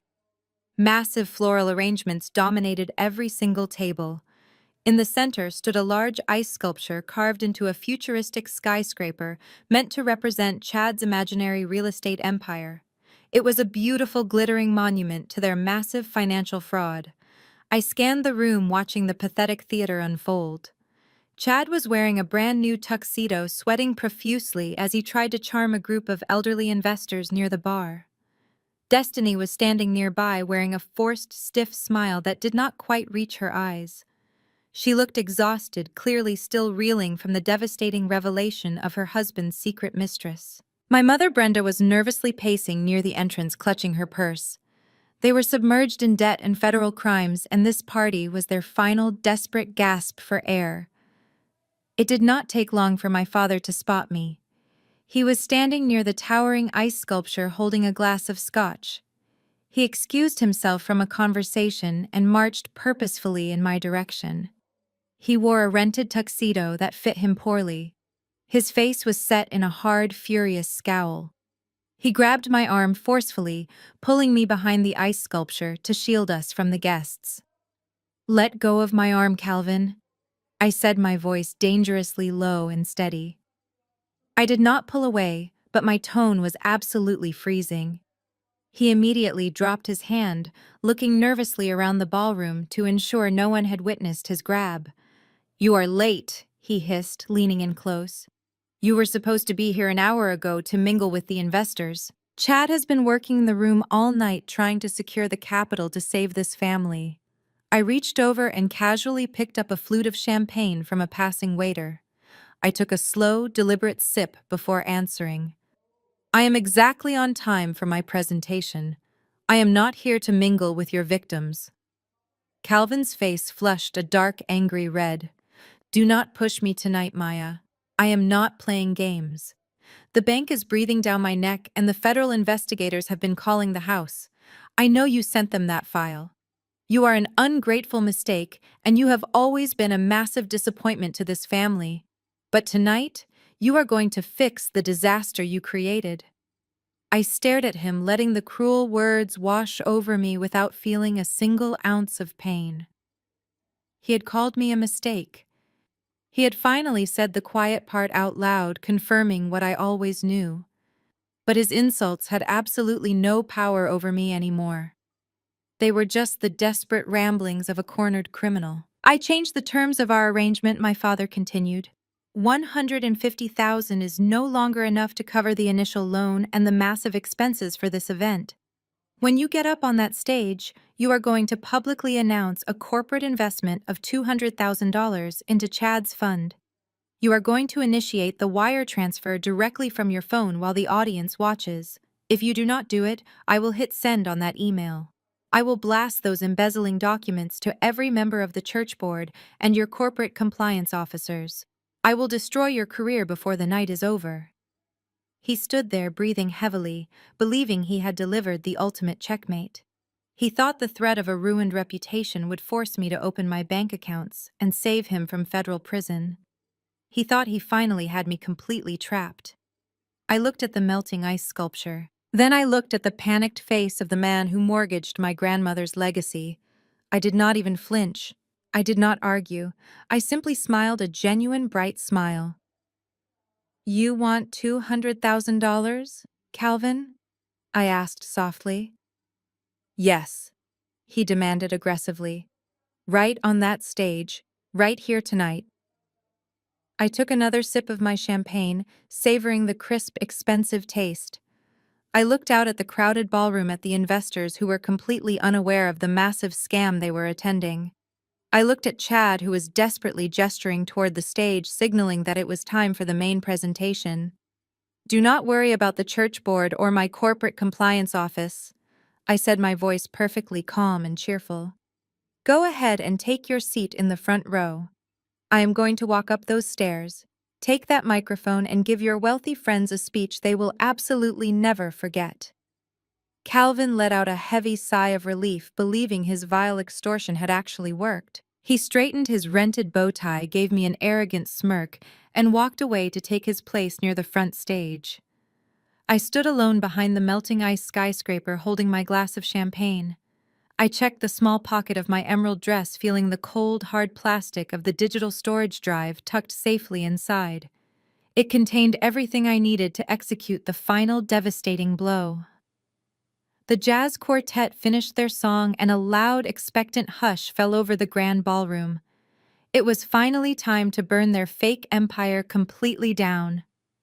A sharp spotlight suddenly pierced the dim room, illuminating the center stage. Chad walked out from behind the heavy velvet curtains, holding a sleek, wireless microphone. He had wiped the nervous sweat from his forehead and replaced it with a blindingly white, practiced smile. He looked out at the sea of wealthy investors pacing the stage with the exaggerated confidence of a seasoned tech billionaire. Good evening, ladies and gentlemen, he began, his voice echoing smoothly through the high-end surround sound system. Welcome to the dawn of a new era in digital real estate. Welcome to next-gen virtual estates. The crowd offered a polite smattering of applause. Chad stopped pacing and placed his free hand over his heart, executing his white savior performance flawlessly. When I married into this beautiful family, I did not just gain a wife. I gained a profound understanding of legacy. I learned about the barriers that have historically prevented hardworking people from accessing true generational wealth. My visionary father-in-law Calvin understood this struggle.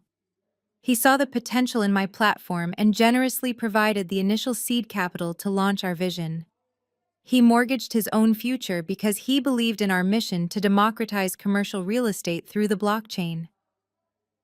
I watched my father sitting in the front row. He puffed out his chest, nodding solemnly at the audience, as if he were a revered civil rights leader instead of a desperate con artist. Chad continued his pitch-weaving buzzwords like tokenization, decentralized assets, and secure returns into a web of absolute nonsense. He painted a picture of a revolutionary company backed by traditional family values and unshakable trust. It was a masterclass in corporate deception. But a vision needs more than just passion to succeed, Chad said, lowering his voice to sound incredibly sincere. It requires rigorous oversight. It requires brilliant financial strategy. And that brings me to the most important person in the room tonight. We are incredibly blessed to have the endorsement and the financial backing of one of the top risk directors in the city. She is not just a titan of the corporate financial world. She is my sister-in-law. Please give a warm welcome to our biggest backer, Maya Brooks. The ballroom erupted into enthusiastic applause. Investors craned their necks to get a look at the senior director, who was supposedly validating this massive investment opportunity. I took a deep breath, feeling the cool silk of my emerald dress glide against my skin. I walked slowly and purposefully toward the stage. Every eye in the room was fixed on me. I climbed the short carpeted steps, my stiletto heels sinking slightly into the plush fabric. Chad stood at the acrylic podium holding the microphone out to me. His eyes were wide and filled with a frantic, threatening energy. He whispered, stepping close to my ear as he handed me the mic. $200,000, Maya. Do it right now or you are finished. I took the microphone from his sweating hand. Thank you, Chad, I said, my voice projecting clearly across the massive silent ballroom. I stepped up to the clear acrylic podium and looked out at the crowd. I saw rows of wealthy, older men and women holding their champagne flutes, waiting for me to give them the green light to write massive checks. I looked down at the front row. Calvin was leaning forward, gripping the edge of his table with a greedy, expectant smirk on his face. Destiny was sitting next to him, holding her breath. Brenda was practically vibrating with nervous excitement. They all thought I was broken. They thought the threat of a ruined reputation had successfully bent me to their will. They were completely wrong. As a senior director of financial risk assessment, it is my professional duty to identify and neutralize catastrophic liabilities. I began speaking slowly and deliberately. When evaluating a new venture, the most critical factor is not the projected revenue or the innovative technology. The most critical factor is absolute transparency. You must verify the foundation before you build the skyscraper. If the foundation is built on deception, the entire structure is destined to collapse. Chad nodded along, enthusiastically gesturing toward me, as if my words were perfectly aligning with his fake business model. He took a step back, pointing toward the two massive projector screens flanking the stage. The screens were currently displaying the sleek blue and silver logo of next-gen virtual estates. I reached into the small hidden pocket of my dress and pulled out my smartphone. I had anticipated their amateur setup. The hotel audiovisual system was running on a standard unprotected Bluetooth network designed for easy guest access. I had synced my phone to the primary projector receiver during the jazz quartet's performance. With a simple swipe of my thumb, I bypassed Chad's presentation laptop entirely. Tonight, I have been asked to provide full transparency regarding next-gen virtual estates and the men who operate it, I said, holding my phone flat against the podium. I have been asked to publicly pledge $200,000 to this fund. But before any money changes hands tonight, I believe it is my ethical obligation to share the results of my own comprehensive due diligence. I tapped the glass screen of my cell phone. The massive projectors behind me flickered very violently. The sleek logo instantly vanished. A bright white light flooded the entire room. A loud gasp rippled through the crowded ballroom. Chad spun around suddenly, staring at the screens. He tapped his laptop, but the system was locked. "Maya, what are you doing?" he hissed. "You are supposed to show the charts." I ignored his desperate pleading, looking directly at the audience. Calvin's smirk was replaced by sheer terror. He realized his email held no power. The stage was perfectly set. I gripped the microphone tightly. I prepared to deliver the most devastating presentation of my career. I tapped the screen of my phone once more. The bright white light on the massive projectors instantly shifted into two high-resolution document scans displayed side by side for the entire ballroom to see. On the left side of the screen was the official registered deed to the Rosewood Estate Irrevocable Trust, clearly showing my full legal name as the sole trustee and chief executive officer. On the right side was the home equity line of credit origination form for $150,000. The text was magnified, so the details were impossible to miss. I directed their attention to the bottom of the right document. If you look closely at the signature line on the right, I said, my voice booming through the premium speakers, you will clearly see my name. However, I absolutely did not sign that legal document. The man sitting right there in the front row, my father Calvin, forged my signature. He committed federal mortgage fraud against a property he does not even own to secure the exact seed capital Chad just bragged about. The collective gasp from the high society crowd was deafening.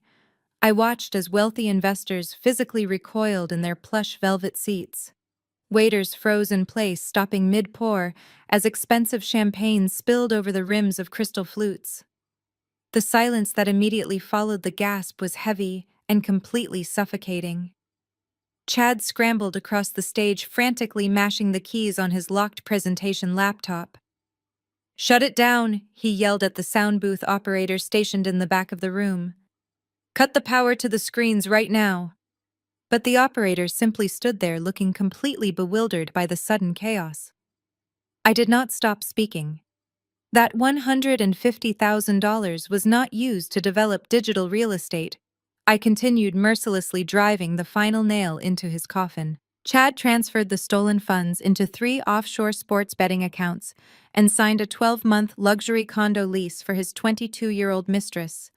Destiny let out a loud, agonizing sob from the front row, burying her face in her hands as the humiliation washed over her again. Calvin stood up quickly, his chair scraping violently against the polished wooden floor. "Maya." "That is enough," he commanded, trying desperately to salvage whatever shred of authority he mistakenly thought he still possessed. "You are lying. You are having a severe mental breakdown. Someone please take the microphone away from her." He looked around the room with wild, terrified eyes, hoping the wealthy crowd would somehow side with him. Instead of arguing with his pathetic denial, I simply pressed another button on the screen of my cell phone.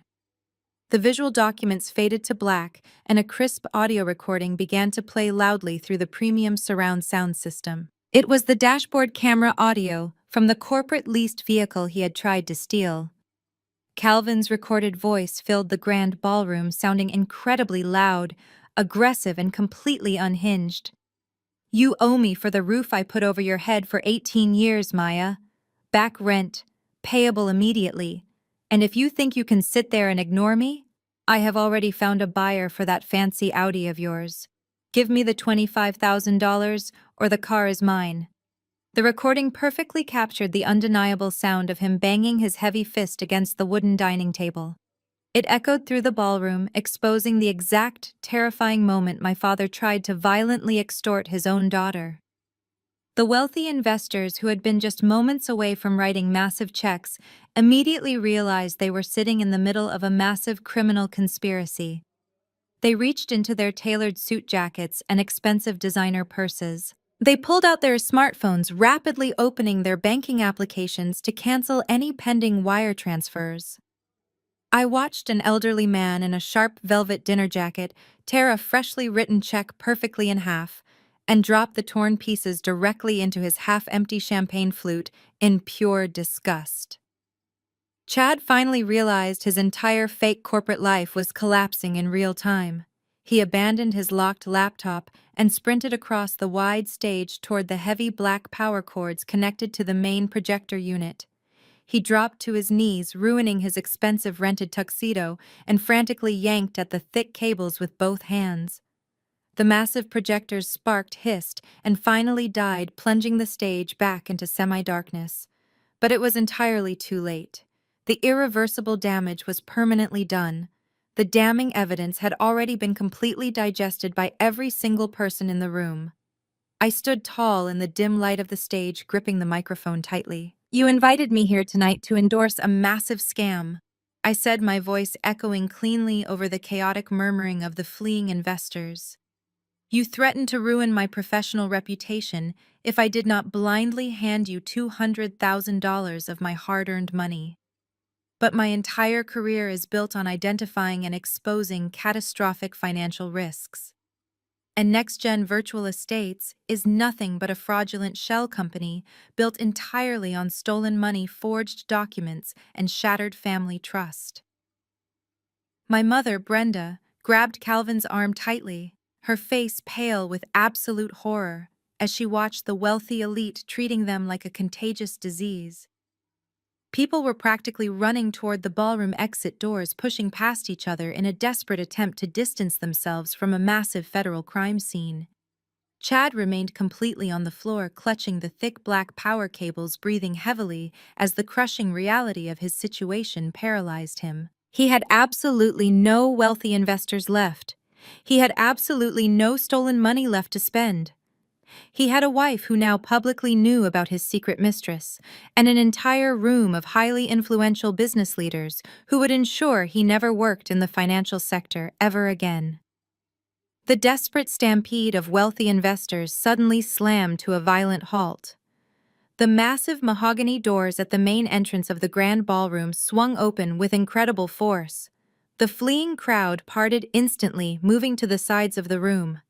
A team of 6 men and women wearing dark windbreakers with large yellow letters marched purposefully into the room. It was the Federal Bureau of Investigation.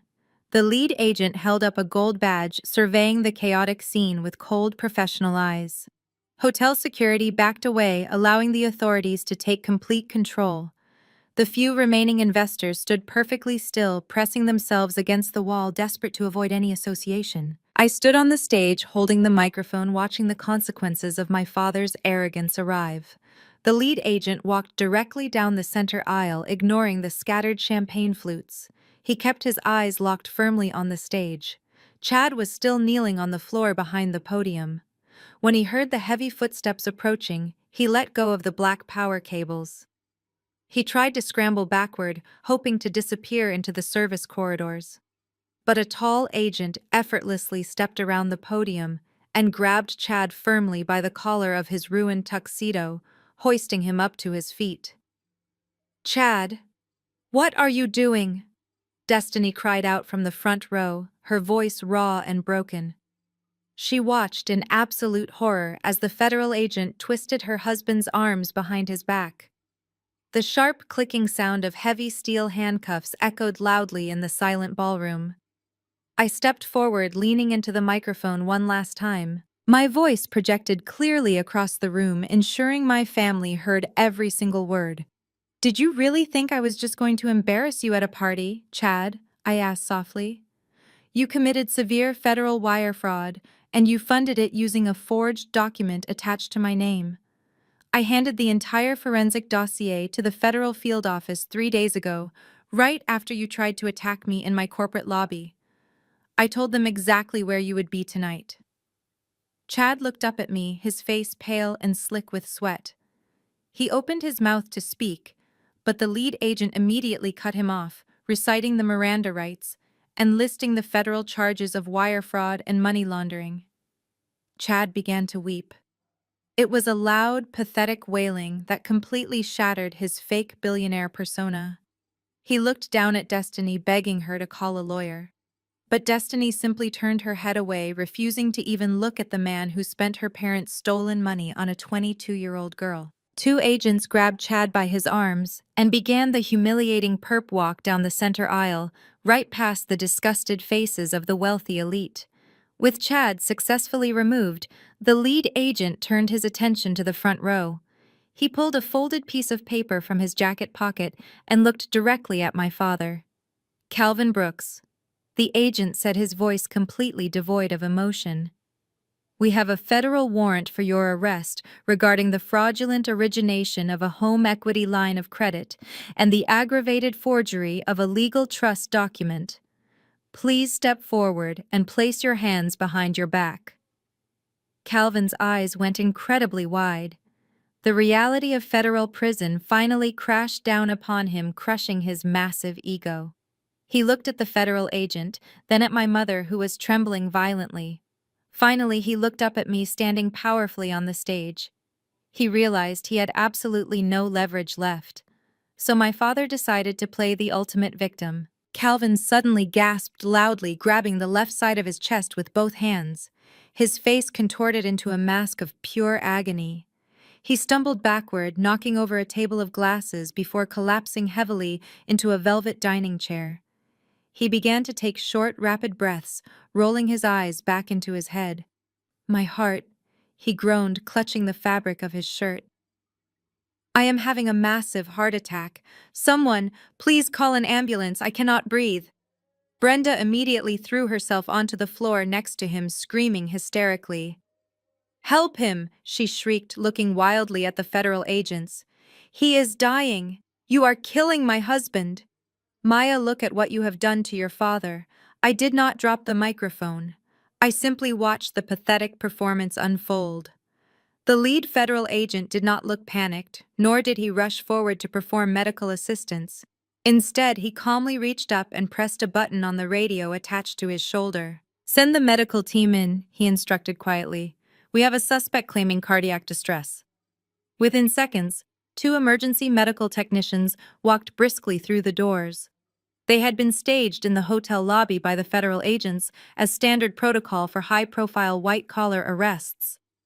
They carried a heavy medical bag directly to Calvin's side. Brenda backed away, sobbing loudly. The technicians quickly wrapped a blood pressure cuff around my father's arm and attached a pulse monitor to his finger. Calvin continued to groan and thrash his head back and forth, keeping his eyes firmly squeezed shut. The senior technician looked down at the digital monitor and let out a heavy sigh of annoyance. He pulled the cuff off Calvin's arm. His heart rate is slightly elevated from stress, but it is completely regular, the technician announced loudly to the federal agent. His blood pressure is entirely within normal limits, and his oxygen saturation is perfect. He is not having a heart attack. He is completely faking it. You are cleared to transport him. Calvin's eyes snapped open.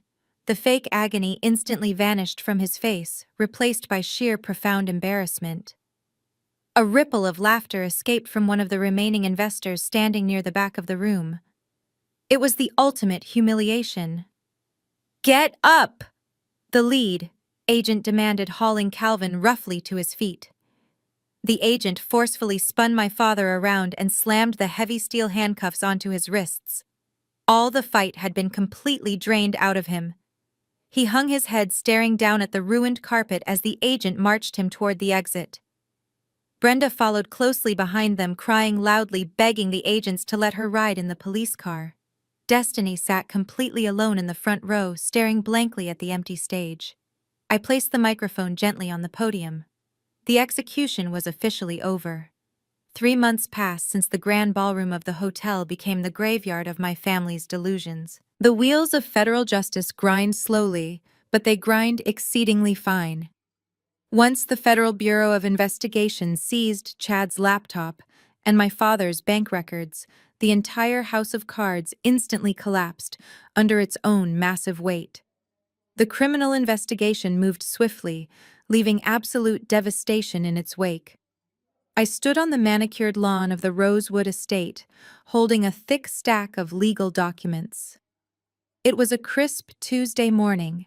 I was accompanied by Marcus, my estate attorney, and 2 armed county sheriffs.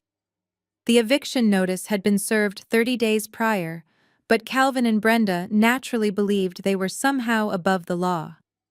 They thought if they just ignored the certified letters, the reality of their situation would magically disappear. They were incredibly wrong. The sheriffs knocked loudly on the heavy oak front door. When Brenda finally opened it, she looked like a completely different person. The arrogant, wealthy matriarch was gone. She wore a faded bathrobe, her hair unkempt, and her eyes swollen from endless crying. She stared at the officers, then looked past them to see me standing near the driveway. "Maya, please," she whispered, her voice cracking. "Where are we supposed to go?" I did not answer her. I simply nodded to Marcus, who handed her the final notice of property seizure. The Rosewood Trust had officially reclaimed the house. Since the property had been used as collateral in a massive federal fraud case, the trust board, which I controlled, had to legally liquidate the asset to clear the remaining liens and protect the estate. The house was already sold to a corporate developer. They had exactly 2 hours to pack their personal belongings and vacate the premises forever. Calvin emerged from the living room carrying a cardboard box. He did not look at me. He could not look at me. The man who once demanded $25,000 in fake back rent was now a convicted felon. He had ultimately taken a plea deal to avoid serving a decade in federal prison. The terms of his agreement were incredibly harsh but entirely fair. He was sentenced to 5 years of strict federal probation. He was legally barred from holding any financial accounts or signing any binding contracts without government approval. But the most devastating blow to his massive ego was the court-ordered restitution. He owed the Internal Revenue Service and the defrauded bank hundreds of thousands of dollars in fines and penalties. To meet his mandatory monthly payments, Calvin, the former proud church deacon and self-proclaimed angel investor, was forced to take a minimum wage job. He now worked the overnight shift as a janitor at a massive commercial warehouse. He spent his nights mopping concrete floors and emptying trash cans for a boss who was half his age. The man who thought he was a king was now pushing a mop bucket to pay off a massive debt he created entirely by himself. I watched them load their cheap suitcases into the back of a rented moving van. They were moving into a cramped one-bedroom apartment on the worst side of town. The transition from a sprawling colonial home to a tiny rundown unit was the exact reality they had actually earned. There were no country club friends left to help them. The church congregation had completely turned their backs on Calvin after the details of his fraud became public news. They were entirely isolated in their own misery. As the moving van slowly backed out of the driveway, a beat-up sedan pulled up to the curb. Destiny stepped out. She looked absolutely exhausted. The flawless designer clothes and expensive weaves were completely gone. She wore a standard blue polo shirt with a plastic name tag pinned to her chest. It was the uniform of a local discount retail store. Destiny had officially filed for divorce from Chad the moment the federal judge denied his bail. Chad was currently sitting in a federal penitentiary awaiting trial for wire fraud, money laundering, and identity theft. He was facing up to 20 years behind bars, and his wealthy white family had completely disowned him, refusing to pay for his legal defense. Destiny was left with absolutely nothing. Her fake luxury condo was immediately seized by the bank. Her designer jewelry was confiscated as evidence of stolen funds. She walked toward the driveway, avoiding my gaze entirely. She had been forced to move in with Calvin and Brenda sleeping on an inflatable mattress in the cramped living room of their new terrible apartment. She worked 40 hours a week scanning cheap merchandise at a cash register, enduring the complaints of angry customers just to afford basic groceries. The golden child who once believed she was destined for high society was now trapped in a cycle of poverty and absolute humiliation. She stopped near the front porch, picking up a stray cardboard box. She finally looked up at me. There was no anger left in her eyes. There was only profound, overwhelming defeat. "You won, Maya," she said quietly, her voice completely hollow. "I hope you are happy." I looked at my older sister, the woman who had mocked me, belittled me, and demanded I fund her fake life. I did not feel the need to gloat. I did not feel the need to scream or explain myself. I was completely detached from their suffering because it was entirely self-inflicted. "I did not win, Destiny," I replied calmly. "I just stopped playing your games." I turned around and walked back to my matte black sport utility vehicle. I climbed inside, leaving them standing in the driveway of a house they no longer owned. The house of cards had completely collapsed, leaving nothing but dust and consequences. I started the engine and drove away without looking in the rearview mirror. My past was dead. My past was dead. 2 weeks after the eviction, I was sitting on the velvet sofa in my penthouse enjoying a quiet Saturday morning with a cup of tea. The nightmare of the ballroom and the arrests felt like a closed chapter. I had finally reclaimed my sanctuary. Then the private intercom on my wall chimed with a sharp buzz. I walked over and pressed the silver button. "Good morning, Ms. Brooks," the concierge said, his voice laced with hesitation.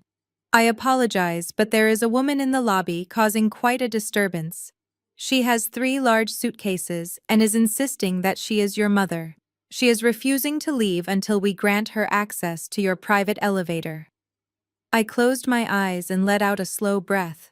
The sheer audacity of the enabler is truly magnificent to witness. After the federal fraud, the public humiliation and the loss of the estate, Brenda still believed she could manipulate her way into my luxury lifestyle. She thought my boundaries were temporary obstacles she could cry her way through. "Please ask security to hold her there," I instructed the concierge, keeping my voice level. "Do not let her past the marble desk. I will be down soon." I walked into my home office and opened the locked drawer of my desk. I pulled out a thick, legally sealed envelope that Marcus had prepared for me weeks ago. I knew this day would eventually come. Brenda was incapable of surviving without a host to leech off of, and with Calvin mopping floors and Destiny scanning barcodes, she was out of options. I grabbed the envelope, slipped on my shoes, and took the elevator down to the ground floor. When the polished steel doors opened, the scene in the lobby was almost comical in its desperation. The lobby of my building was a masterpiece of modern architecture with imported marble floors and highly discreet staff. Slumped dramatically on a pristine white leather bench was my mother. She was surrounded by 3 battered, oversized suitcases. She was weeping loudly, dabbing her eyes with a crumpled tissue and putting on a performance for the uncomfortable residents trying to pick up their coffee. "Maya," she wailed the second she saw me step out of the elevator. She pushed herself off the bench and stumbled toward me, arms outstretched as if preparing for a maternal embrace. "Maya, my beautiful daughter, you have to help me. I cannot live in that horrible apartment anymore. Your father is constantly angry. Destiny is always complaining. I packed my things this morning. I knew you would not let your own mother suffer like this." I took a deliberate step backward, holding my hand up to stop her from touching me. "You cannot stay here, Brenda," I said, my voice echoing coldly across the quiet lobby. "You do not belong here." Her fake tears instantly dried up, replaced by a flash of the old entitled rage. "How can you be so incredibly heartless?" She snapped, her voice rising an octave to ensure the security guards could hear every single word. "I gave you life. I raised you. I protected you from your father's temper for years. You live in this gorgeous penthouse all by yourself while your family is starving and struggling. You need to do the Christian thing, Maya. You need to open your home to your mother. The Lord commands you to honor your parents." I stared at her, letting the absolute absurdity of her religious guilt trip hang in the air. "You did not protect me from Calvin," I replied, my tone completely devoid of sympathy. "You enabled him. You watched him steal my money. You watched him forge my signature. You stood in a hotel ballroom and blamed me for his federal crimes. You only remember you have a daughter when you run out of victims." I stepped forward and extended my arm, handing her the thick, sealed envelope. Brenda looked at it suspiciously before snatching it from my fingers. She tore the top open and pulled out the legal documents. Her eyes scanned the bold black text, and her jaw visibly dropped. "What is this?" she whispered, her hands beginning to tremble genuinely this time. "It is a legally binding restraining order," I explained clearly and precisely. "It was signed by a county judge yesterday afternoon. It explicitly forbids you, Calvin, Destiny, and Chad from coming within 500 feet of my residence, my corporate office, or my person. It cites a documented history of financial extortion and harassment. "You cannot do this to your own mother," she screamed, crushing the legal document in her fist. "I already did," I said, turning my back on her entirely. I walked over to the marble concierge desk where the head of building security was standing quietly. "Gentlemen," I said, addressing the security staff, "you have a copy of this legal order on file. If this woman or anyone from my family ever steps foot on this property again, you are not to call me. You are to lock the doors, call the police, and have them arrested for criminal trespassing. Is that completely understood?" "Absolutely, Ms. Brooks," the head of security replied, giving a firm, respectful nod.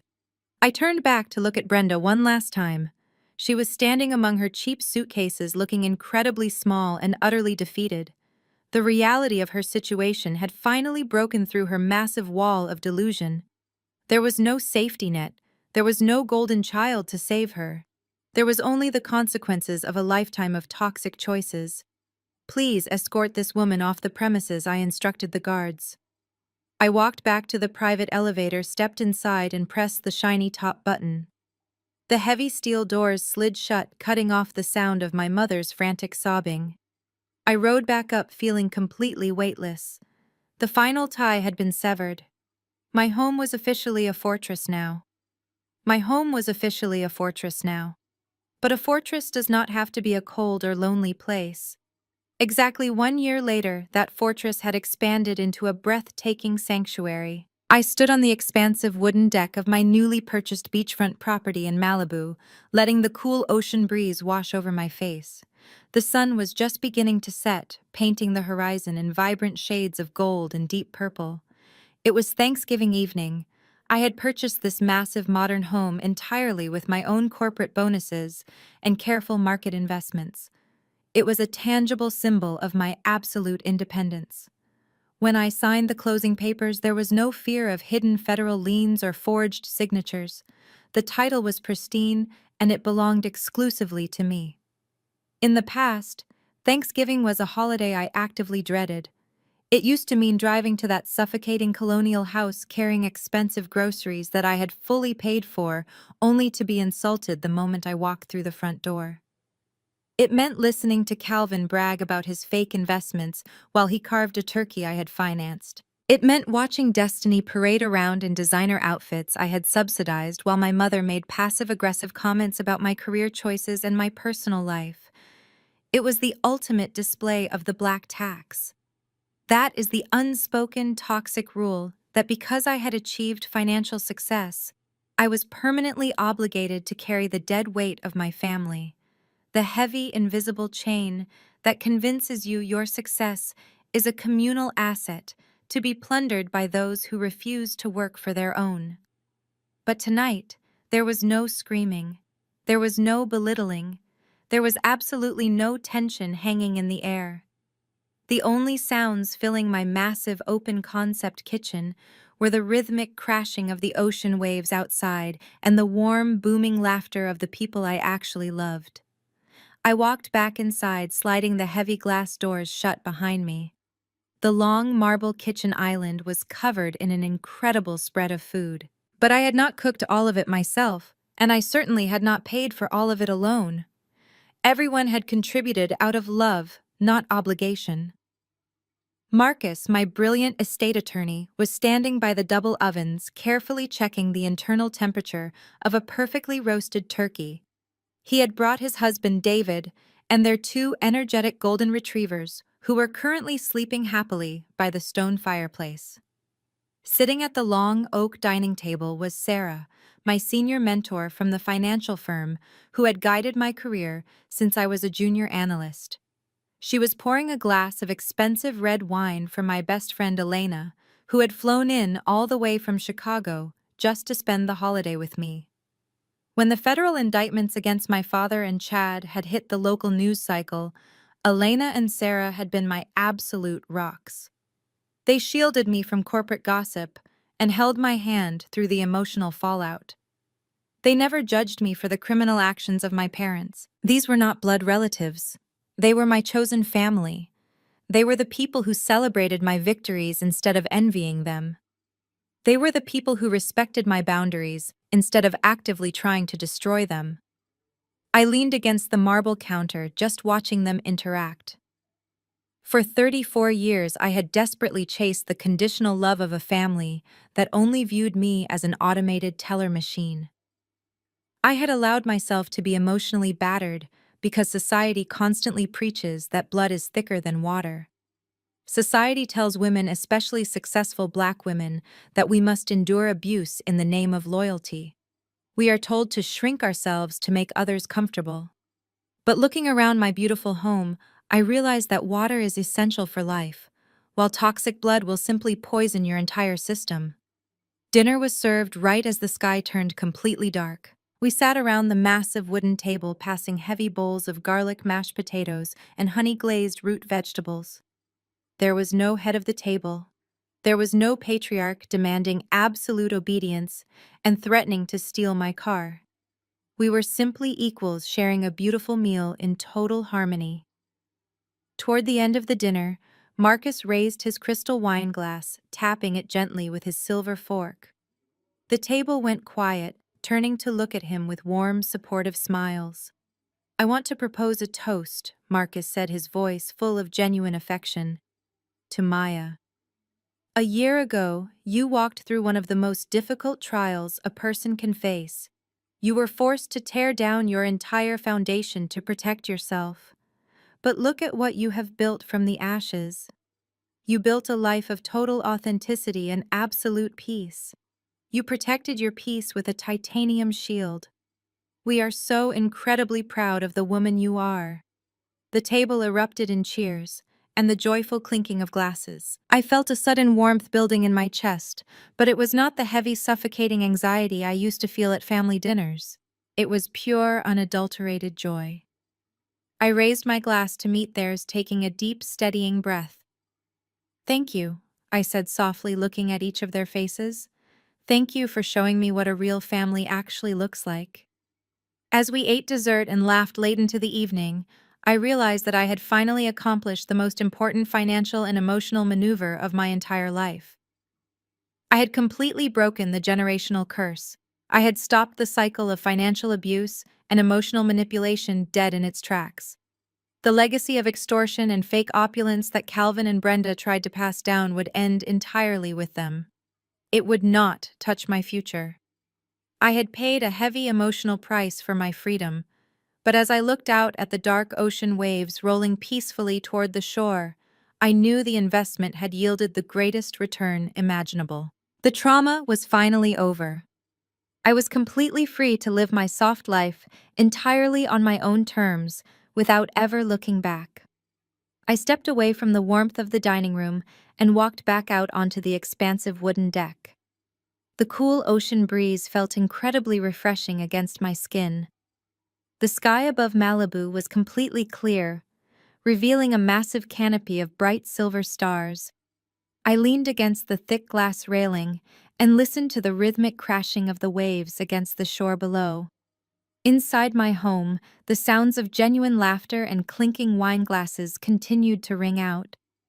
It was a beautiful symphony of peace. I took a deep breath, filling my lungs with the salty sea air, and allowed myself a moment of pure, uninterrupted reflection. For over 3 decades, I had been carrying a suffocating weight on my shoulders. It was a burden placed on me by the very people who were supposed to protect and nurture me. I looked down at my hands resting on the cool glass. They were no longer trembling with anxiety. They were no longer tied to the relentless demands of a toxic patriarch or an enabling mother. They were completely my own. I had traded the suffocating air of that colonial house in the suburbs for the expansive freedom of the ocean. I want to speak directly to anyone listening right now who might be trapped in the exact same cycle I just escaped. Society places an incredibly heavy burden on successful women, especially women of color. We are constantly told that when we climb the ladder of success, we are obligated to carry our entire extended family on our backs. We call it the black tax, but in reality, it is just glorified financial abuse disguised as cultural loyalty and traditional family values. You are made to feel incredibly guilty for wanting to enjoy the fruits of your own labor. You are labeled selfish and arrogant if you refuse to fund the reckless mistakes of your siblings or the inflated pride of your parents. They weaponize the very concept of family, using it as a sharp tool to drain your bank accounts and exhaust your spirit. They convince you that your fundamental worth is entirely measured by your willingness to act as a human automated teller machine. They expect you to shrink yourself to make their poor decisions look acceptable. But I am here to tell you that true family does not operate like a mafia collection agency. True family does not hand you an itemized invoice for your childhood. True family celebrates your success instead of plotting in the shadows on how to quietly steal it. When I look back at the chaotic destruction of my biological family, I do not feel anger anymore. I do not feel sadness or regret. I just feel a profound, overwhelming sense of clarity. Calvin believed that his authority as a father gave him the divine right to commit severe federal crimes in my name. He thought his sheer arrogance would act as a permanent shield against the law. He thought the rules simply did not apply to him because he was the patriarch. Now he is spending his retirement mopping warehouse floors under the crushing weight of strict federal probation. Brenda spent her entire adult life protecting a deeply flawed man and actively attacking the only daughter who actually kept a roof over her head. She chose the illusion of a perfect marriage over the reality of a devoted child. Now she is isolated in a cramped apartment, entirely dependent on the meager minimum wages of the husband she used to blindly worship. And Destiny, my beautiful golden child sister. She was handed absolutely everything on a silver platter. She was excused from every responsibility and protected from every single consequence. But when the fake billionaire lifestyle collapsed and the stolen money vanished, she had absolutely no real survival skills. She traded her imported designer dresses for a cheap retail uniform because she anchored her entire identity to a manipulative con artist who was actually stealing from her own parents to fund his infidelity. They built their own prisons brick by brick out of pure greed and entitlement. The hardest lesson I ever had to learn was that setting strict, unbreakable boundaries does not make you a bad person. It makes you a survivor. For years, I thought if I just paid one more credit card bill or covered one more secret debt, they would finally respect me. I thought my generosity would eventually earn their genuine love. But financial appeasement never buys genuine respect.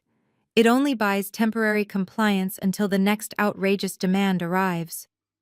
You cannot purchase love from people who view you solely as an endless disposable resource. The day Calvin slammed that ridiculous piece of paper onto the Sunday dinner table was the greatest turning point of my entire existence. He thought he was intimidating me into absolute submission. He thought he was locking me into a permanent cycle of debt and psychological guilt.